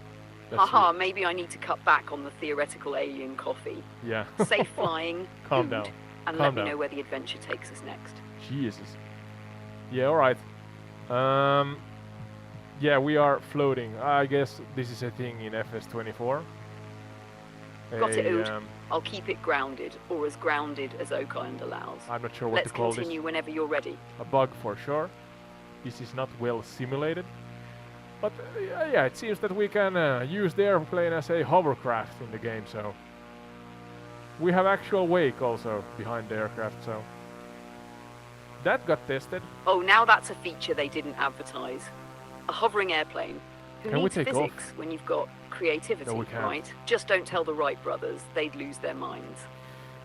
Are you cruising smoothly, or is the hovercraft mode throwing a wrench in your plans? Yeah, it's throwing a wrench. Where should we go next? Anybody in the chat has an opinion? Can you try the H125 or fly to Norway? Yes, I can. Mr. Telemark. Chat's quiet. How about heading to Lunenburg? It's a UNESCO World Heritage Site, just a short hop from Oak Island, known for its colourful waterfront and shipbuilding history. Now. Or, if you want to stick with mysteries, Shag Harbour is the site of Canada's famous UFO incident. What's the vibe? History, mystery, or something else entirely? Yeah, sorry, Mr. Telemark, didn't notice your message so into the actual folklores and myths of Oak Island, so... But we can fly to Norway. We have beautiful scenery here. So... H125, great is that catch, an airplane? Mr. Telemark's got the vibe. We'll dive into the folklore of Oak Island before heading to Norway for that stunning fjordscape. Do I have the airplane? Let's spin the tale here first. One of the most enduring myths tied to Oak Island is the so-called curse. Legend has it that 7 people must die before the treasure will reveal itself. As of now, 6 people have lost their lives in pursuit of the island's secrets. Creepy, right? Another tale ties Oak Island to the Mi'kmaq people. Some believe the spirits of their ancestors guard the island, protecting whatever lies beneath from outsiders. The presence of mysterious markings and legends of unexplained phenomena fuel AI-Sky this is belief. passionate Then there's with the Oak pirate Island. lore, particularly the idea that Captain Kidd himself cursed the treasure. Stories claim that those who dare to seek it will be met with misfortune, or worse. How about we wrap this up with Norway's beauty after we settle these mysteries? Should I prep a little Norwegian folklore to ease the transition? Yeah, you could do that. Yeah, we're moving on from Oak Island now. Can you speak some Norwegian? I may be able to understand you. I'm fluent in Swedish, but it's close enough so that I can understand maybe 40% of what you're saying, roughly.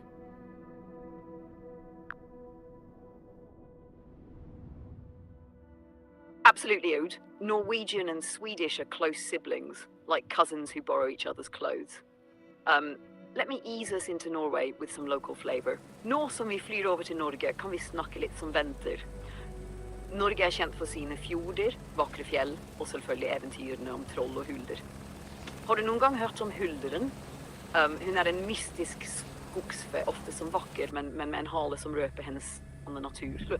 Hun lokker folk inn i skogen, men det er alltid uten konsekvenser. How much of that clicked for you? Shall we weave the whole details into our Norwegian exploration, or dive into another bit of folklore? I understood as much. Yeah, I see your message, King Ration. Oh, what's happening here? God damn it. I don't know. My game was loaded. I was in the 97% club yesterday evening. I actually did never get to 100%, and then I just shut down the computer in frustration. Frustration, like many of us. And this morning or noon, I then fired it up again, and it was loaded. So actually don't know how. It kind of did it during the night in the background or something. And I was doing a live stream earlier, and I had the question then also. And yeah, I'm not sure. I'm in Finland, so I guess there's differences in the regions. Yeah, come now, Sky.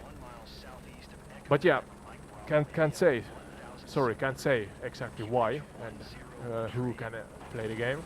But for me, it has worked for about 12 hours now. 9:10 in the morning was the first time I fired it up. And we have a lot of snowfall here. I'm gonna keep AI-Sky quiet for a short moment. Adjust the weather so that we can see something.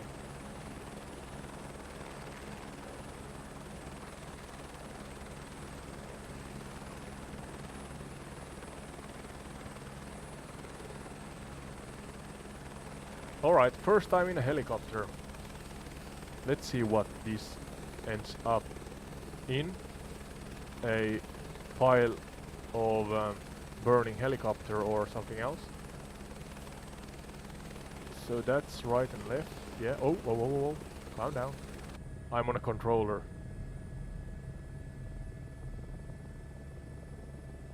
Let's take the point of view back so we can see something.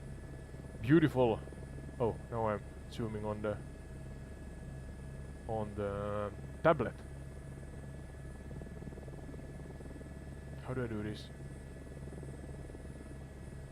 Oh, that's the ability to. Gee, stop. Like so. Alright. I just loaded in somewhere with no particular plan. So let me know if you want to visit a location you know. Where are we? Tablet here. It's kind of nice that the tablet works like a touchpad inside the helicopter.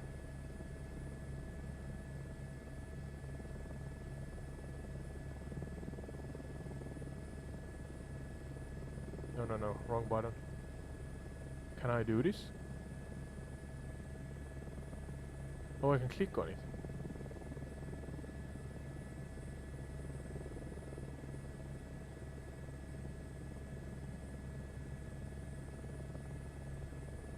This is the first time I'm using the tablet within an aircraft.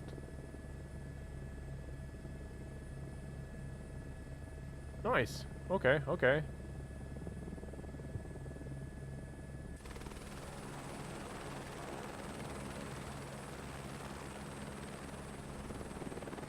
But I'm appalling at flying, I see. Turn it around, maybe?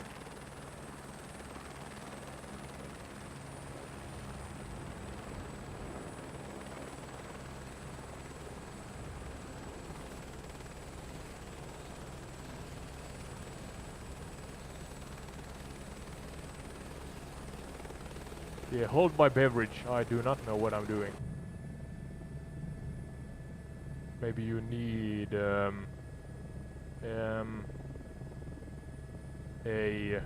jeez, no, what's happening? Maybe you need a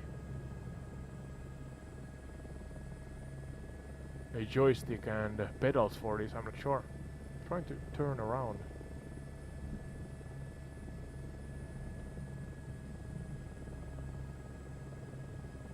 Like so.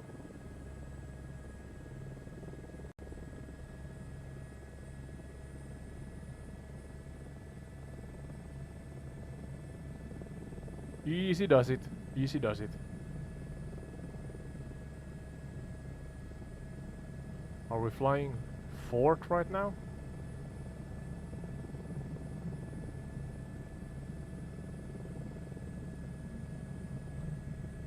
Absolutely no idea what I'm doing here.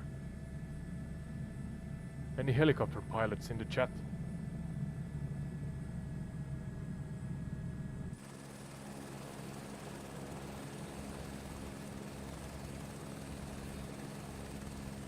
Yeah, you see what kind of PC specifications I'm playing on in the description. Gee, don't crash into the mountain. I have a low-end PC really close to it, to the lowest tier Microsoft has provided and claimed that runs a game. And I'm playing on in native 2K. And we get the 20 frames per second. It's on the lower side, but 30 would be nicer. But now I'm doing something right, so that hopefully nobody's getting motion sick aboard or on board Tired Retreat Airlines.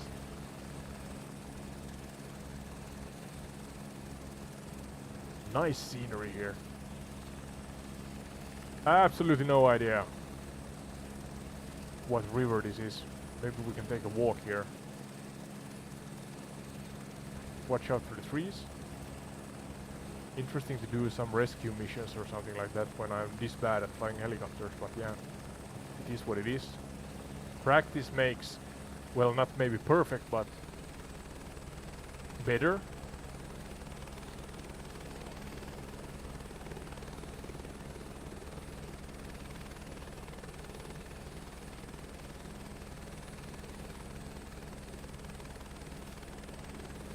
Where am I exactly?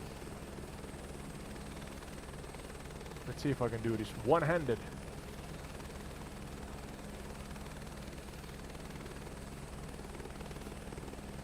Kind of center.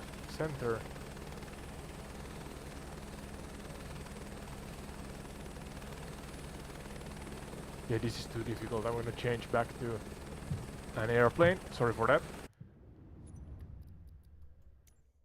No, not settings.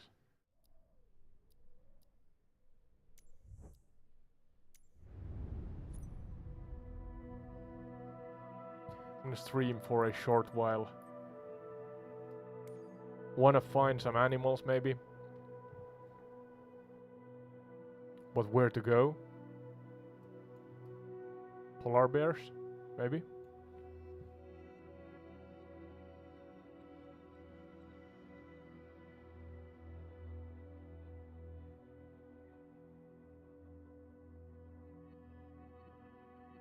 Iceland, maybe? Any suggestions in the chat?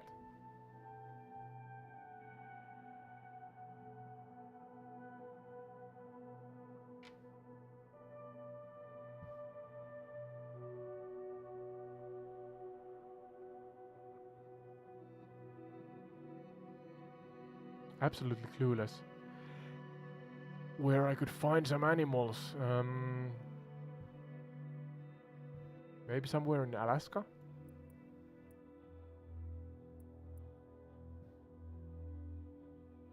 I think there should be some grizzly bears in Pedro Bay. If I remember right from 2020, Msfs 2020. And let's try... Where was the parachute airplane? There's the goose. Is that the one? Or I'm not sure if that's an airplane, but...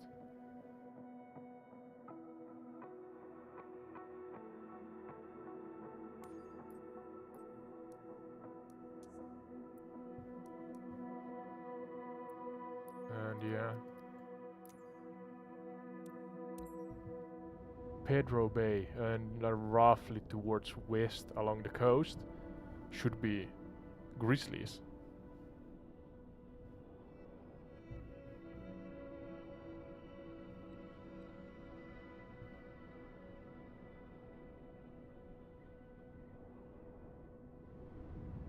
Irvin, oh Irvin, you're back. Just Google this, which might help. Oh, you are helping me with the eons long problem we had earlier today. Thank you for that. I'm gonna check your message in a short moment's time. Oh, look at this. We have a parachute. Locating the creatures scattered across Microsoft Flight Simulator is quite easy.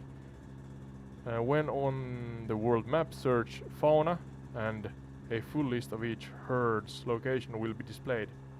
Oh, I'm gonna test that soon then. But let's see. This is the first time I'm trying out this. I guess it's gonna, yeah, it's gonna fill up. Okay, I'm not sure how fast this is. This is full throttle. And we are...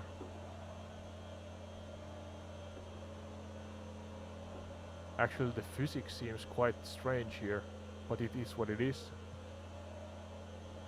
It's like it's steering... Oh, maybe it's steering...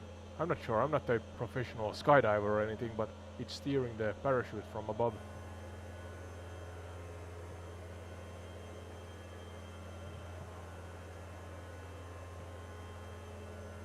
I'm gonna take a short trip along this right side shore and hope that I see an animal or two. Actually, Irvin, if you are in the chat still, the live stream I did earlier when we landed on the Sydney shore, there was one kangaroo there. So if you are looking at that live stream again on Entire Retreats channel, you can see one kangaroo that runs to the left just before I used the banking to stop me or stop the airplane because I didn't find the parking brake at that moment in time.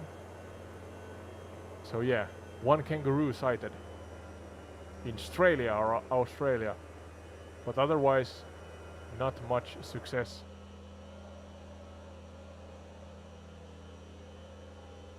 Center November 5106 tree is type 1 miles northwest of 4 kilo 700 feet. Request flight following. November 5106 tree Anchorage Center. Squawk 076 tree. Airspeed is on maximum, so I guess this is full. Squawk 076 tree 06 tree.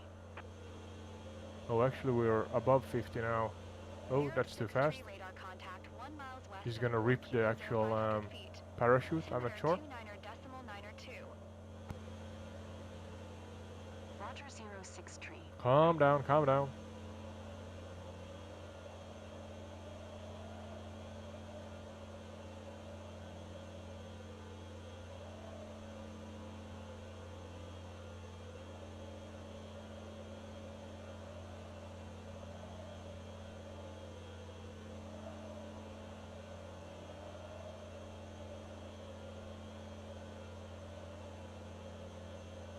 beautiful scenery in Alaska.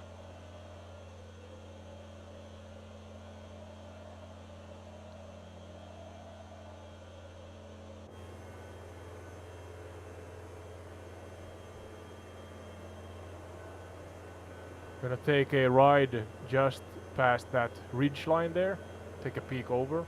It's so slow that then I'm gonna try Irvin's suggestion.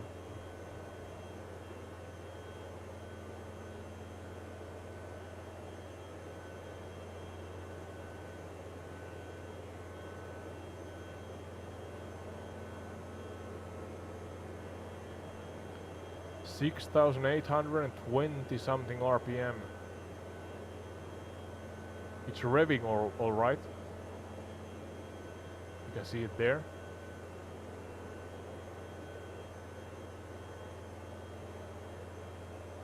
Is career mode working? Yeah, I think it's working. The only thing that wasn't working was the marketplace. It says coming soon. I'm gonna try to do a live stream series. I had a beginning of a series on FS 2020. A flight phobic learns to fly, I think I gave the name for it. And I'm gonna try to keep up a series like that because I really think that, or would like to do a series where I try to actually properly learn the ins and outs of flying.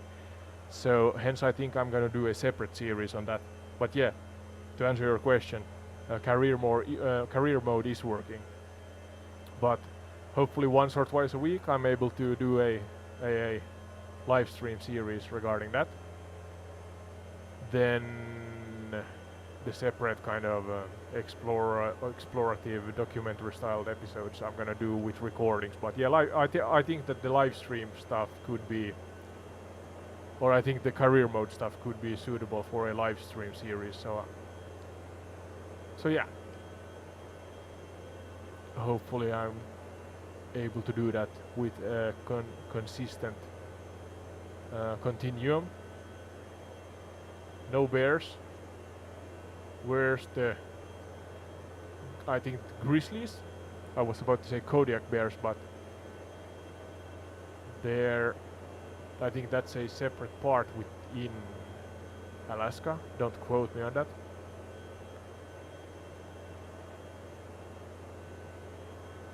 Yeah, alright, let's try Irvin's suggestion.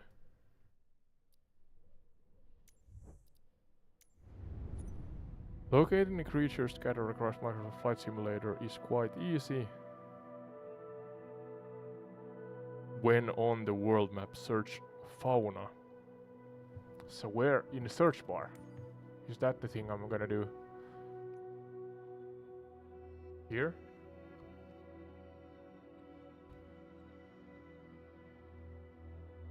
Oh! That was easy. What do you want to see, guys?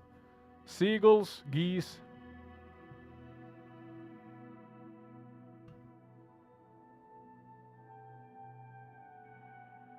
Is there anything else?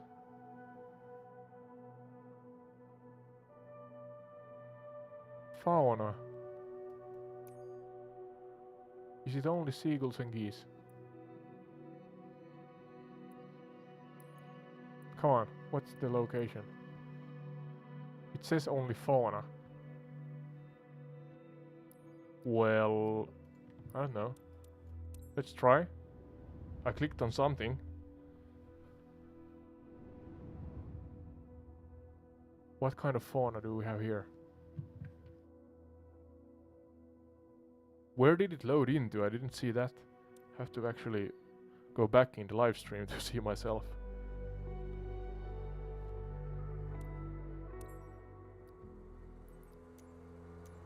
Center Lima Victor Golf Bravo Juliet is type 7 miles north of Sierra Alpha Bravo Zulu 3,300 feet.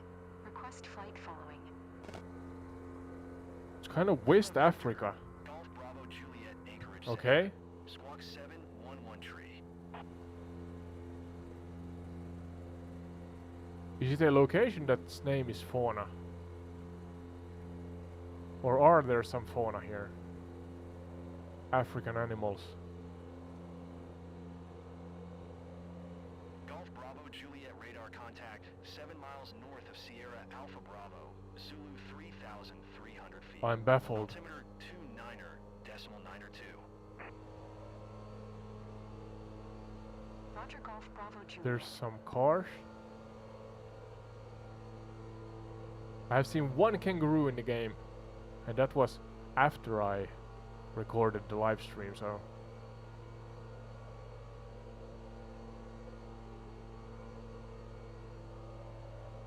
yeah, we're revving on the red line here. Maybe the location's name is Fauna, and yeah, there's some fields here.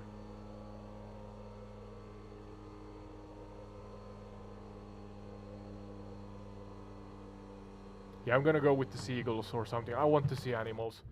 Haven't seen too many of those. Good thing that it's loading faster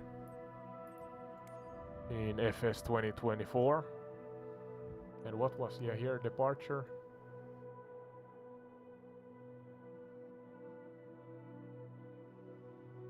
Seagulls and geese. Is that the only thing? Then it's Gurupa. Recommended spots.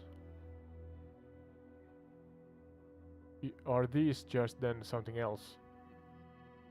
Well, let's go with the seagulls, just to... Cyrus. Oh, there's a paw, alright.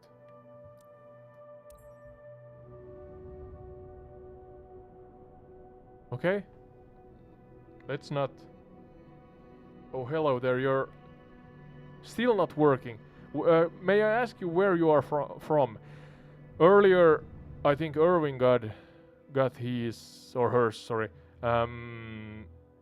the game working by changing the VPN to Finland. So for some reason, Finland, or at least here in southern Finland, it's working. So it has worked the whole day through.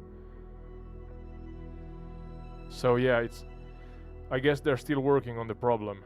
Are you stuck on the 90 Ireland or right? Or all right. God damn it, it's late. My tongue is not twisting to English anymore. Sorry if I'm difficult to understand my English, but yeah. So yeah, here southern Finland it has worked for about 12 hours at least. And the thing is that I was stuck on the 97% bug yesterday, and I just, in frustration, quit the game. And in the morning it has loaded. It was when I put it on, it had loaded everything. So then it went through the 97% with ease. Absolutely no idea. I did not do anything. Absolutely anything. So. Roger Yankee Victor Victor. Yeah, Erwin played from Germany through. I think it's a Finnish VPN, so that's one way. No, some seagulls. God damn it.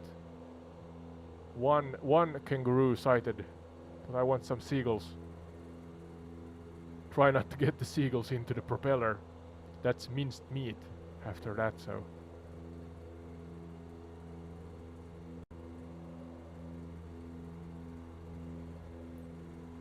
Weak. Try to call for the seagulls. Yeah, as I said, it's getting late. You can surely notice that. But yeah, fun game. I don't see any seagulls. God damn it.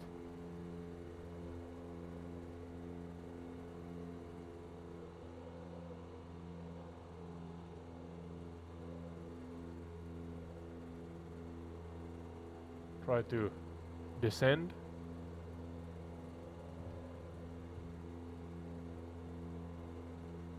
Yeah, sorry, Irvin. Don't mean anything by it. You know, interwebs and popular culture and such, trying to be politically correct and polite. Nothing more.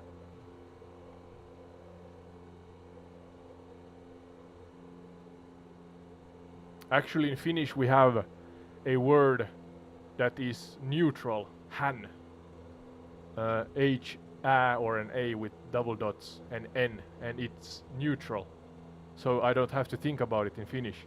But when I speak in, Swedish or English, I have to think about what words, what's the words? Is it pronouns or something like that? I don't know. Yeah, what I'm gonna use. But in Finnish it's hän, and that functions with masculine and feminine sentences. So yeah, I blame my bad English. Nice to have you here watching another live stream.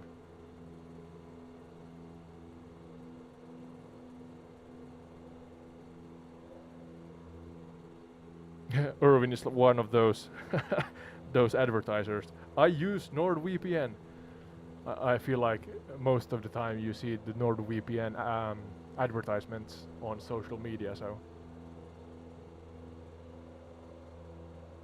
But it's good if it works.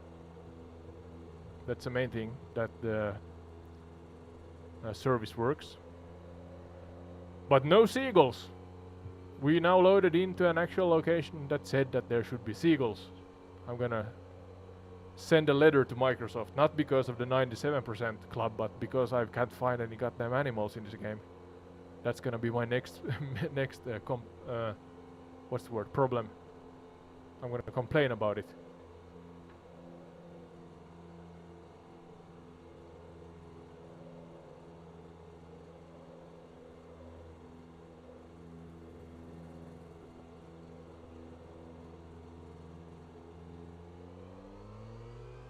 Oh, I find the throttle. Now we're going. Now we're flying. But no seagulls. Weak. That's the best seagull call I can do.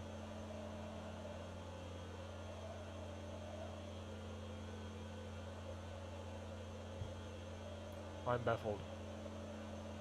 Still no animals. Can I get again this? Why is it bugging out like this?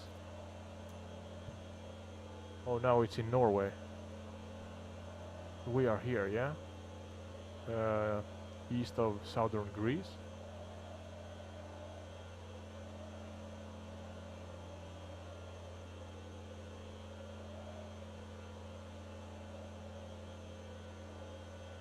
Oh, it zooms in. Bandwidth too low. Loading times may be extended and world streaming degraded. Alright. I adjusted my live stream so that I gave, from the 10 megabytes upload I have, I gave it 7 whole megabytes as a permission in OBS, so kind of testing out the waters here. And yeah, let's see what it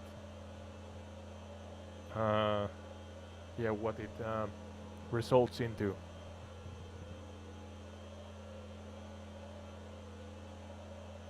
Yeah, hopefully not the server. Well, you know the reason if it crashes.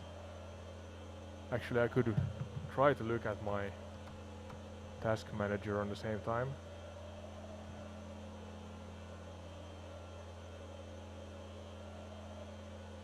I had the task manager open for a while in the earlier stream when we flew over Tokyo and such, and I think the highest average was something like 40 megabytes a second. Average from, and I have 100, so never peaked over 50, 60 or something like that, but never to 100. Now we are at 10, sub 10. More rural area. But no seagulls, no animals. Cyrus, let's fly to Cyrus there. If there's no seagulls, then I'm not sure what to do. Are the seagulls sitting down by the shore? They're sure as hell not flying around.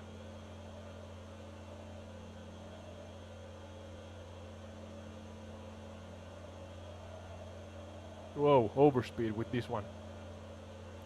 The airplane jumps and starts to bump when you go to overspeed. but I'm not sure what this one gonna do. Maybe the cords are gonna break or something. So let's not try our luck with overspeed in this this gadget.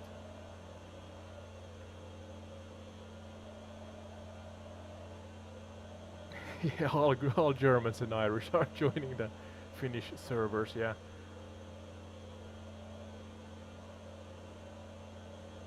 You are welcome.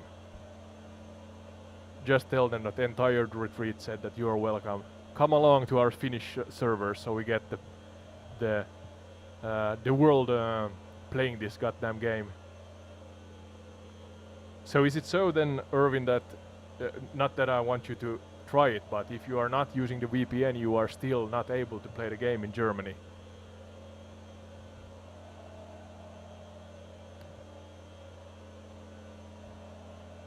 Nobody told me that I can have the tablet further away from me so I can actually look ahead of me instead of down. Small thing, but maybe I actually see the chat that way.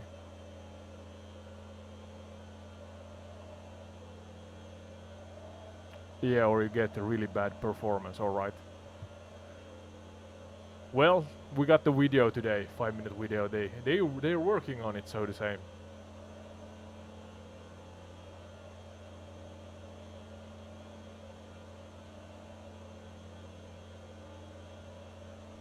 Yeah, alright, so it's kind of global still. Well, I must feel, what's the word? Gratitude, so to say, because of this, because it just works. So let me know if you wanna see something. I'm just having fun. Had AI-Sky with us here earlier. I'm not sure if you were a part of the stream, but she got really shouty. The so-called natural voice ran out. I capped out on that one, and it went back to the I think it's the standard voice. But geez, it had this strange bug where it shouted almost. All of a sudden, it hurt my ear. I got rattled a couple of times when the direct monitoring screamed in my ear. So no, yeah. AI-Sky ChatGPT application is really good when you fly over and do those documentary style stuff. Fixate maybe, or focus on one point and try to really make a good kind of chronological documentary on it. You learn a lot. Not that the AI is always right, but I as a human then try to kind of read between the lines if the AI is going on and talking bullcrap. But yeah, in general I think the concept, I like the concept. Just flying around, it's kind of meditative even. When you just fly around a location and talk about the location and learn about it, so.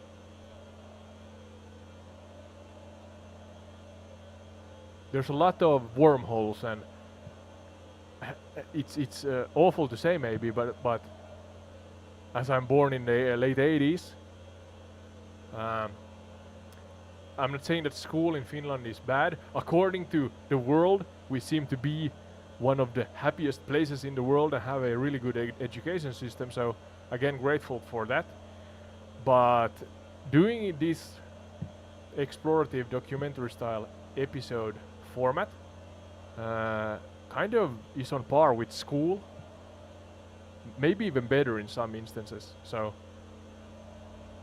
or it was just me that didn't listen at school when I was younger. That could be also the problem here. But no seagulls. Have anybody of you seen any animals? Seagulls in particular.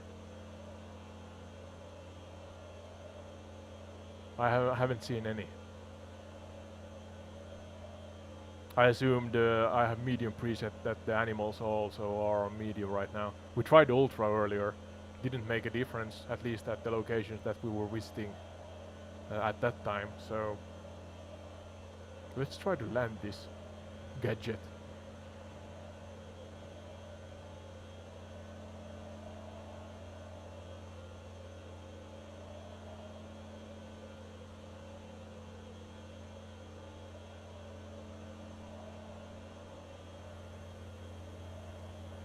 Yeah, no seagulls anywhere.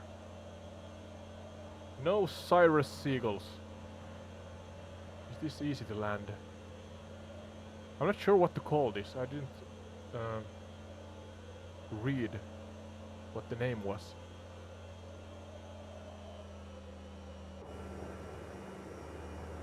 I was about to say there are seagulls on the left and right side here, but that's the landing lights, I think. I'm so eager to find seagulls that I think that every single thing in the distance is a seagull or some animal.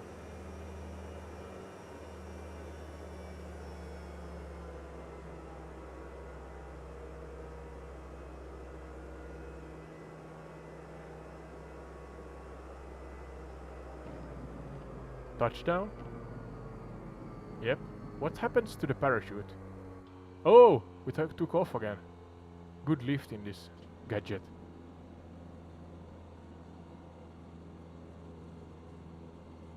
Motor glider, alright. Let's see if it's kind of collapses then the parachute. Oh, it wants us to taxi, I think. No, it's not gonna turn. Let's not try that. Is there a brake? How do I stop this? Motor glider.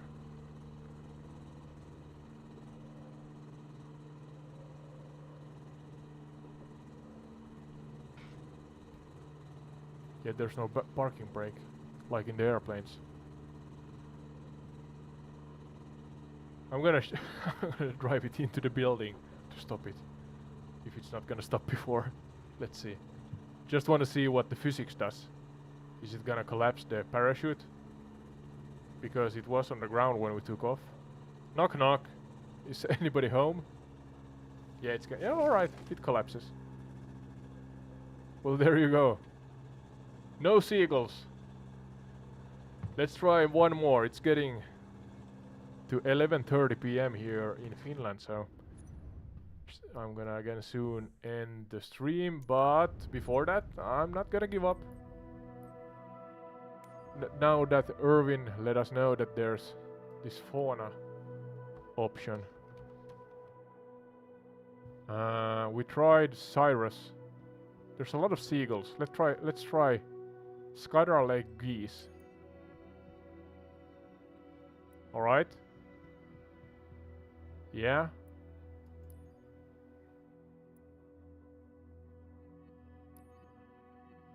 Let's try the same motor glider just because it's kind of easy in when you try to find specific animals. I think this is gonna be the last one for today.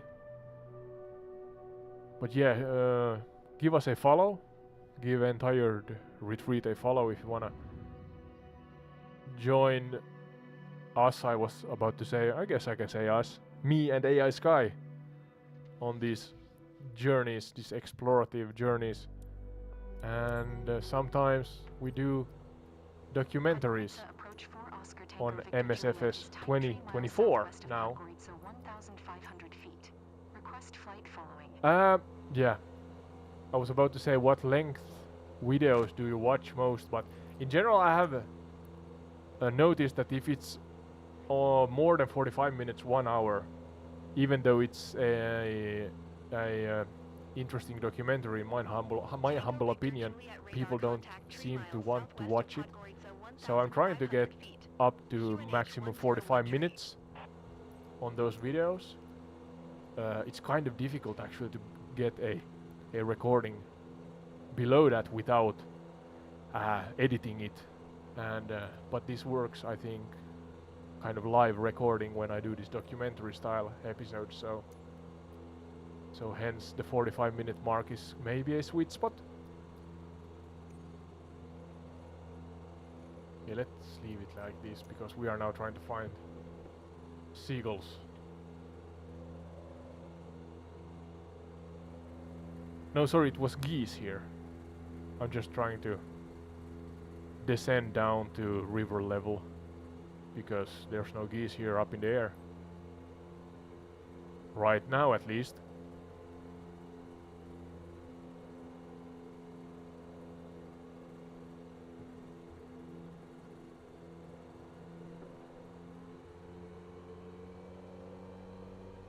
I saw, was it, I think the channel name is Two-Tone Murphy or something like that.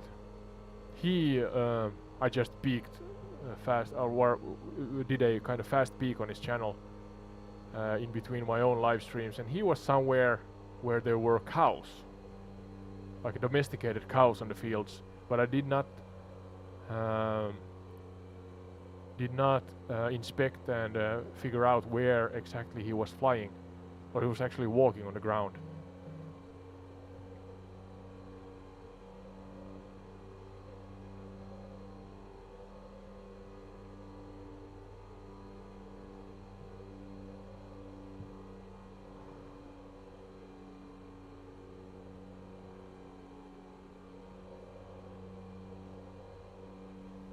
So I was about to say seagulls again, but no, geese.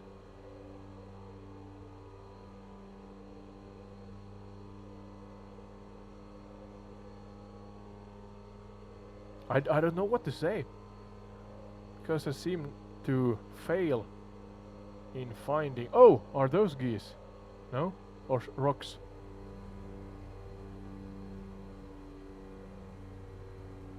Is that rocks? It's getting late and I'm seeing stuff right now. Imagining things. Desperately want to find geese or some animals.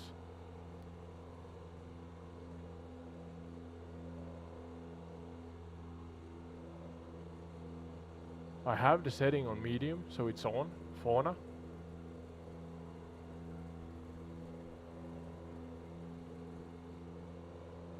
That's a log or a rock.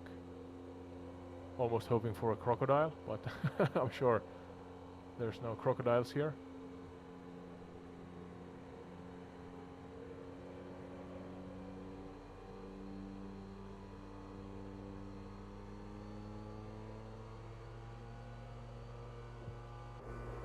Whoa!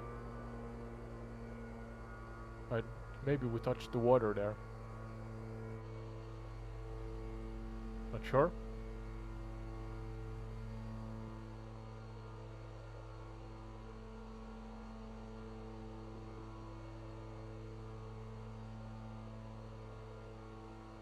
Whoa, whoa, whoa, whoa, wait a second. Oh, we took a dip in the river.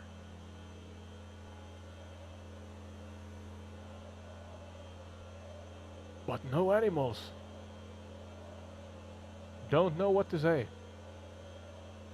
I may have to give up again. Sadly. To fight another day, so to say.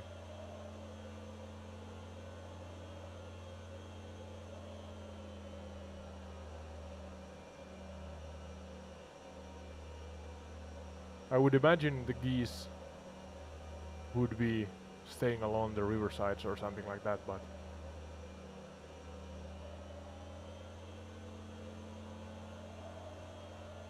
let's take a tour to the ridge line there.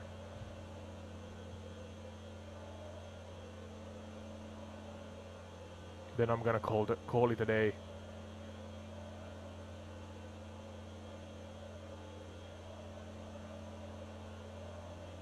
Geese would maybe like to sit on that rock in front of us.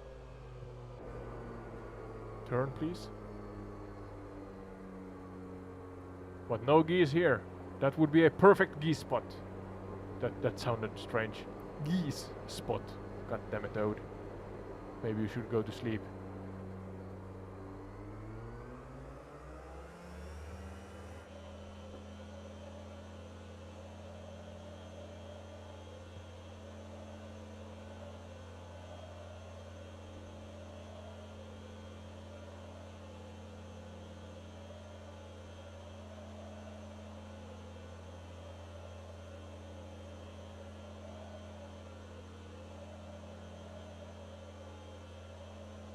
Microsoft is taking a piece, so to say.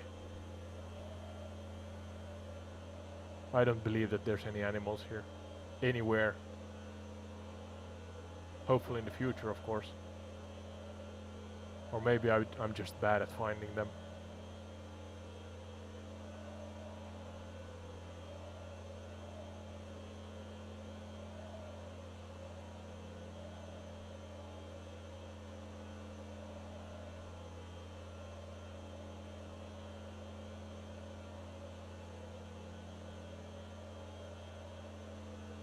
Beautiful weather, beautiful sunset or rise. I'm not sure which one this is. Southwest, so it's setting, yeah. Land of the rising sun. Japan in the east. I think that's how I remember that. I think correctly. Hopefully. Oh, I'm gonna land here. That's perfect. Look at the scenery here between those trees there. Yeah, I mean, come on. Don't you agree? This is a good setting to kind of land in. Oh, take a deep breath. We're finding the animals. We're gonna find the animals some other day. I'm not sure why we are failing to do it right now. Oh no! Slightly more fort. Or maybe we can actually. Can we jump out of? I have no handbrake, so I have to. Can I jump out from this?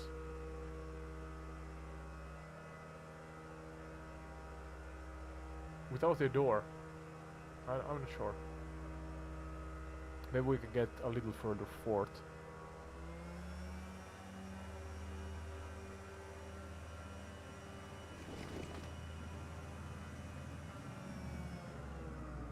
Yeah, not too much. Oh, we're gonna go. No, I clipped the rock. It was on purpose because I don't know if I have any brakes. There you go. Thank you, everybody and anybody who watched this live stream. We can appreciate the particle physics behind this motor glider, as Irvin said the name of the gadget here. But yeah, no geese, no seagulls, one kangaroo in the noon stream today. But join us in further on further episodes if you fancy this. More explorative stuff and everything that relates then to, of course, Entired Retreat. Yeah, that's the channel name, Entired Retreat. Oh my. But yeah, everything that relates to MSFS 2024. And yeah. Nothing more to say. Really, truly, thank you. I'm tired. I'm going to sleep now. See you in the next one. I'm not sure when, but quite often I think I'm gonna release episodes right now. Twice a week at least, let's say. Some of those are live streams, but yeah, I'm gonna post on the community post poll channel. Yeah, there's a community part within Entired Retreat. Yeah, Entired Retreat, the channel where the host can't say the name of the channel properly. Ode and AI-Sky says thank you and bye-bye. See you in the next one.